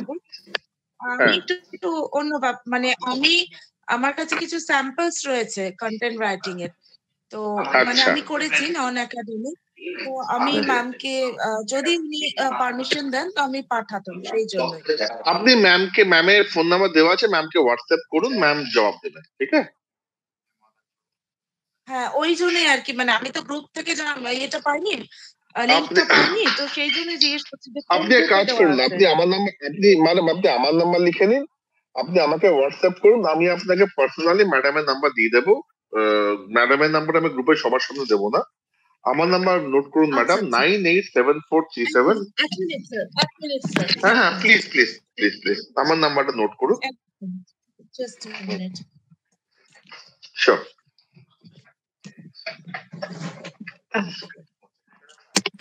হ্যাঁ স্যার বলুন। 9874 37 8587 9874378584 87 হ্যাঁ, লাস্টটা 7 9874378587। আপনি আমাকে এই নাম্বারে আমি মেসেজ করুন, আমি ম্যাডামের ফোন নাম্বার সহ যোগাযোগ করে দেবো। এই নাম্বারটা বাকি যারা আছেন তাদের সবাইকে বলে রাখি, এটা আমার পার্সোনাল নাম্বার। যদি আপনাদের কখনো দরকার হয় কোনো কিছু জানতে এই কোর্সের ব্যাপারে, আপনারা আমাকে স্বচ্ছন্দে ফোন করতে পারেন। এই আমার ফোন নাম্বার 9874378587। জানুন, যদি কোনো অসুবিধা হয় আমি আছি আপনাদের হেল্প করার জন্য। আর কারো কোনো প্রশ্ন আছে? অনেকেই এখনো হ্যান্ড রেজ করে আছে অভিজ্ঞতা, তো স্যার একদম প্রতিটি প্রশ্নের জবাব দেবো আজকে আমরা। নমস্কার অভিক স্যার, আসলে স্যার শোনা যাচ্ছে? একজন করে একটু বলুন, তাহলে শুনতে সুবিধা হয়। আমার নামগুলো বলি, আপনারা বলুন। সোনালি, আপনি বলুন। হ্যাঁ, নমস্কার স্যার, ম্যাডাম। আপনাদের কাছে আমার প্রশ্ন হচ্ছে যে আমি ডিজিটাল মার্কেটিং এর যে কোর্সটা নিয়েছি তাতে কি এই কন্টেন্ট রাইটিং ইনক্লুডেড আছে? দেখুন, ডিজিটাল মার্কেটিং এর কোর্সের একটা অত্যন্ত মানে অল্প অংশ হচ্ছে কন্টেন্ট রাইটিং, ঠিক আছে? তো তাতে মানে কি বলবো, ডিজিটাল মার্কেটিং কন্টেন্ট রাইটিং হচ্ছে কমপ্লিমেন্টারি কোর্স একে অন্যের জন্য। আমাদের ডিজিটাল মার্কেটিং কোর্সে কন্টেন্ট রাইটিং এর একটা অত্যন্ত ছোট্ট অংশ ছুঁয়ে যায়। এখন এই কোর্সটা করলে আপনি সেটা তো পারবেনই, প্লাস কন্টেন্ট রাইটিং একটা সম্পূর্ণ যাকে বলে ইন্ডিপেন্ডেন্ট একটা প্রফেশন। আপনি তার জন্য নিজেকে আরো মানে ট্রেন করতে পারবেন, ঠিক আছে? আচ্ছা, ওখানে কি সায়নী ম্যাডামের কোনো ক্লাস আছে? সেটা না, ওটা সায়নী ম্যাডামের ক্লাস নেই, বাট ওই অংশটুকু যদি আপনি চান সায়নী ম্যাডাম পড়িয়ে দেবেন। একটা ভেরি স্মল পার্ট, আধ ঘন্টা 1 ঘন্টার কোর্স, ওটা আমরা ইনক্লুড করে দেবো, অসুবিধা কিছু হবে না। তো যদি আপনি এই কোর্স করেন, আপনার মনে হয় আপনার ওই ডিজিটাল মার্কেটিং এর কন্টেন্ট রাইটিং সংক্রান্ত কোনো কাজে কোনো অসুবিধা হবে না। আচ্ছা, ঠিক আছে স্যার, ধন্যবাদ। ওটাই জানার ছিল। তাহলে আমি তো ওই কোর্সটা নিয়েছি, তো এখনই আবার এটা কিভাবে অ্যাভেল করব বুঝতে পারছি না। সে আপনি দেখে নিন, কোনো অসুবিধা হবে না। যদি আপনি চান আমরা আপনার জন্য ডিসকাউন্টের ব্যবস্থা করে দেবো, আপনি কথা বলুন, অসুবিধা হবে না, ঠিক আছে? মানে শিখতে পারি তো, বেসিক জিনিসটা শিখে যেতে পারি কি? মানে ডিজিটাল কোর্স। দেখুন, আপনাকে একটা কথা বলি ম্যাডাম, ডিজিটাল মার্কেটিং একটা আলাদা কোর্স, কন্টেন্ট রাইটিং একটা আলাদা কোর্স। হ্যাঁ, দুটোর মধ্যে একটা ক্ষুদ্র ধরুন 10% একখানা কমন ব্যাপার আছে, সেটা আমরা শিখিয়ে দেবো। এখানেও শিখবেন। এবার দুটো কোর্স সম্পূর্ণ আলাদা কোর্স, দুটো কোর্স আপনাকে আলাদা আলাদা শিখতে হবে। হ্যাঁ, ডিজিটাল মার্কেটিং এর যে কন্টেন্ট রাইটিংটা শেখানো হয় ওটা মোস্টলি মানে একদম এসইও নির্ভর, এবং কিভাবে ধরুন সেক্ষেত্রে আর্টিফিশিয়াল ইন্টেলিজেন্সকে কাজে লাগিয়ে একটু কাইন্ডলি মিউট করুন। এটা কি নাম, বুবলি, আপনি একটু বাবলি একটুখানি মিউট করুন না। হ্যাঁ, তো কিভাবে মানে ডিজিটাল মার্কেটিং এর মধ্যে যে কন্টেন্ট রাইটিং এর যে পার্টটা আছে ওটা কিন্তু বেসিক্যালি আর্টিফিশিয়াল ইন্টেলিজেন্স নির্ভর, এবং কতটা মানে ছোটখাটোর মধ্যে হয়তো আপনাকে একটা ক্লাস সেক্ষেত্রে করানো হবে, কারণ ডিজিটাল মার্কেটিং সম্পূর্ণ ডিফারেন্ট একটা কোর্স যেখানে কন্টেন্ট রাইটিং একবার ছুঁয়ে যাওয়া হচ্ছে। আর আমি করাচ্ছি একদম সেপারেট একটা কন্টেন্ট রাইটিং, যেখানে আমি ম্যাডাম আমি আপনাকে উদাহরণ দিচ্ছি। ধরুন বাংলা সাহিত্য একটা কোর্স, বাংলা সাহিত্য ইতিহাস একটা কোর্স, দুটোর মধ্যে খানিকটা একটা যোগাযোগ আছে, সেটা 10%, কিন্তু দুটো আলাদা ইন্ডিপেন্ডেন্ট কোর্স, বুঝতে পেরেছেন? মানে বাংলা ল্যাঙ্গুয়েজ এন্ড লিটারেচার একটা কোর্স, আর হিস্ট্রি অফ বেঙ্গল লিটারেচার একটা কোর্স। দুটো কিন্তু সম্পূর্ণ আলাদা সাবজেক্ট। তাদের মধ্যে কোথাও হয়তো একখানা ধর মধ্যযুগের বৈষ্ণব পদাবলী একটা পার্ট, এরকম। এটাও সেরকম যে কন্টেন্ট রাইটিং একটা আলাদা কোর্স, আর আপনার কি বলে এটা একটা আলাদা কোর্স ডিজিটাল মার্কেটিং। তার মধ্যে 10% একটা কমনালিটি আছে। ওকে, এবার আপনি দুটো শিখলেই আপনি দুটো দিক থেকে ভালো জানতে পারবেন, এই হচ্ছে বক্তব্য। আচ্ছা, ঠিক আছে স্যার। মানে আমাদের বেসিক ওখানে নলেজটা আমরা পাবো, সেটা আমি জিজ্ঞেস করছি। মানে যেটা দরকার আপনি খানিকটা পাবেন, মানে ডিজিটাল মানে ধরুন মানে কি বলবো, আমি আপনাকে how to present it, I don't know. ধরুন আপনি কন্টেন্ট রাইটিং শিখছেন, তার একটা বহুতর অ্যাপ্লিকেশনের 5% হচ্ছে ডিজিটাল মার্কেটিং এ, ওটা ওখানে শেখানো হবে। 95% আপনি অন্য জায়গায় অ্যাপ্লিকেশন মানে অ্যাপ্লিকেবল আর কি। বুঝতে পারছেন কি বলতে চাইছি? মানে বেসিক যদি আপনি ডিজিটাল মার্কেটিং শিখতে চান আলাদা ব্যাপার, যদি এটা শিখতে চান আলাদা ব্যাপার। আচ্ছা, না ম্যাডাম যেটা বলছিলেন ওটা যদি একটু কমপ্লিট করেন ভালো হয়। এআই নিয়ে উনি যেটা বলছিলেন, আমি আপনাকে, হ্যাঁ আমি ওটাই বলছি। অভিজ্ঞা, আমি একটু বলি প্লিজ গো অ্যাহেড। হ্যাঁ, ডিজিটাল মার্কেটিং এ ধরুন আপনি যখন ডিজিটাল মার্কেটিং এর কোর্সটা করছেন, আমি নিজেও বিদ্যাশ্রী থেকে ডিজিটাল মার্কেটিং এর কোর্স করেছি। কারণ হচ্ছে ডিজিটাল মার্কেটিংটা আর একটা ভাস্ট এরিয়া যেখানে আমার নলেজেবিলিটি বাড়ছে। আমি কিন্তু ডিজিটাল মার্কেটিং এর যে কন্টেন্ট রাইটিং এর ব্যাপারটা আছে ওটা কিরকম হয়, ধরুন আপনি একটা ওয়েবসাইট করছেন, কোনো একটা কোম্পানি, সেখানে আপনি কি লিখবেন, সেখানে আপনি স্নিপেটস কিভাবে করবেন, সেখানে আপনি ল্যান্ডিং পেজ কিভাবে করবেন, সেই কন্টেন্টটা আপনি শিখতে পারবেন। কিন্তু যেটা মানে ইলাবোরেট যেটা ব্যাপারটা, যেখানে আপনার পেশা হবে কন্টেন্ট রাইটিং, সেটা কিন্তু ডিজিটাল মার্কেটিং এর মধ্যে আপনি পাবেন না। ডিজিটাল মার্কেটিং এরটা শিখলে ওখানে আপনি যে কন্টেন্ট রাইটিং এর ব্যাপারটা শিখছেন ওটা আর্টিফিশিয়াল ইন্টেলিজেন্স নির্ভর। আপনি একটা কোনো কোম্পানির ল্যান্ডিং পেজ করছেন, আপনি এআই এর সঙ্গে তার সাহায্য নিয়ে করতেই পারেন, অল্প কিছু 50-60 ওয়ার্ডের ব্যাপার হবে, তো সেটা আপনি ওইভাবেই করতে পারবেন। তো কিন্তু ডিজিটাল মার্কেটিং এর সাথে কন্টেন্ট রাইটিং কে গুলিয়ে ফেললে হবে না, দুটো কিন্তু সম্পূর্ণ সেপারেট একটা ডোমেন। মানে ডিজিটাল মার্কেটিং শিখলে আপনি ডিজিটাল মার্কেটিং রিলেটেড জব করতে পারবেন, কন্টেন্ট রাইটিং শিখলে আপনি শুধু কন্টেন্ট রাইটিং রিলেটেড জবই করতে পারবেন, সেখানে কিন্তু ডিজিটাল মার্কেটিং এর কোনো ভূমিকা নেই। দুটো কিন্তু সম্পূর্ণ সেপারেট দুটো ডোমেন। কন্টেন্ট রাইটিং এ জাস্ট ডিজিটাল মার্কেটিং এর জাস্ট কন্টেন্ট রাইটিং এর একটা স্মল পার্ট শেখানো হয়, যে কিভাবে আপনি একটা কন্টেন্টকে লিখছেন, সেটা একদমই ছোটখাটো একটা ব্যাপার, ছোটখাটো মানে একদিনের একটা হয়তো ওই 2 আওয়ার্স এর বা 1 আওয়ার্স এর ক্লাসে আপনাকে যেটুকু শেখানো হবে, আর আমি সেই ক্লাসে 40 আওয়ার্স এ নিচ্ছি। তো আপনি ডিফারেন্সটা এবার মানে বুঝতে পেরেছি কিভাবে কি হচ্ছে। আচ্ছা, আর কি thank you madam, thank you sir. Okay okay, most welcome. Madam এই রিলেটেড আমার একটা কোশ্চেন আছে। বলুন। সাপোজ ডিজিটাল মার্কেটিং এও তো আপনার কন্টেন্ট রাইটিং এর কথা, যেমন ধরুন আমি এক্সাম্পল দিয়ে বোঝাচ্ছি, যেমন ধরুন আমুল আমাদের পেপারে অনেক সময় 1 লাইনের ক্যাচি বিজ্ঞাপনগুলো দেয়, তো সেটাও তো ওয়ান টাইপ অফ কন্টেন্ট। তো সেই কন্টেন্ট জেনারেশন কি আমরা এখানে শিখতে পারবো না ডিজিটাল মার্কেটিং কোর্সে? ওটা আপনি ডিজিটাল মার্কেটিং এও শিখতে পারবেন, ডিজিটাল মার্কেটিং এর কন্টেন্টটা এটা নির্ভরই। আর আমার কোর্সের মধ্যে এটা একটা পার্ট, নন একাডেমিকের মধ্যে আমি যে পার্টটা রেখেছি তার মধ্যে এটা যে কিভাবে ক্যাচি লাইন লিখতে হয়, কিভাবে কল টু অ্যাকশন লিখতে হয়, সেটা একটা পার্ট। এটা আমার সেটা আপনার নন একাডেমিক পোরশনে একটা পার্ট হিসেবে থাকবে। হ্যাঁ, আর ডিজিটাল মার্কেটিং এ ওটা হয়তো একটা ক্লাসে আপনাকে কিছু বেসিক আইডিয়া ওটা দিয়ে দেওয়া হবে।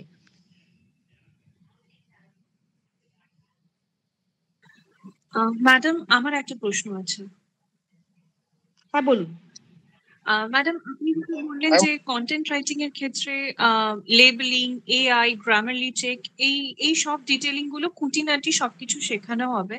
তো সেক্ষেত্রে আমাদের এই যে ট্রেনিং পিরিয়ডটা চলবে 40 আওয়ার্স এর যে ট্রেনিং পিরিয়ড, সেক্ষেত্রে কি শুধুমাত্র আমরা অ্যান্ড্রয়েড ফোন ইউজ করে কন্টেন্ট রাইটিং শিখতে পারবো?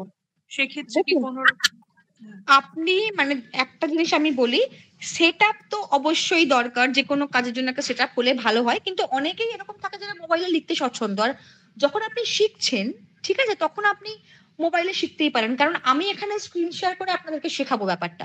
সেই মুহূর্তে আপনারা হাতে কলমে কিছু করছেন না, আপনাদের যেটা করতে হচ্ছে ক্লাসের পরে আপনি লাইভ টাস্ক করছেন বা আপনি হোমওয়ার্ক করছেন, তখন যদি সেটা আপনার মনে হয় আপনি মোবাইলে লিখতে স্বচ্ছন্দ বোধ করছেন, আপনি লিখতেই পারেন, কোনো অসুবিধা নেই। মানে সেটা তো আপনার মানে কিসে কমফোর্টেবল আপনি সেটার উপর ডিপেন্ড করে।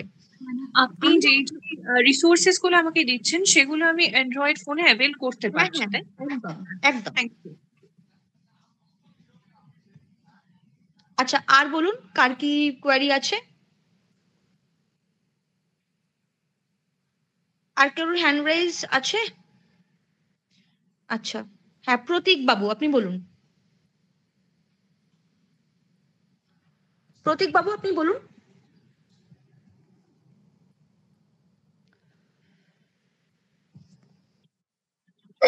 প্রতীক বাবু বলুন একটুখানি। আর কেউ আছেন? আর 2 ঘন্টা হয়ে গেল, আমরা যাকে বলে অভিভূত।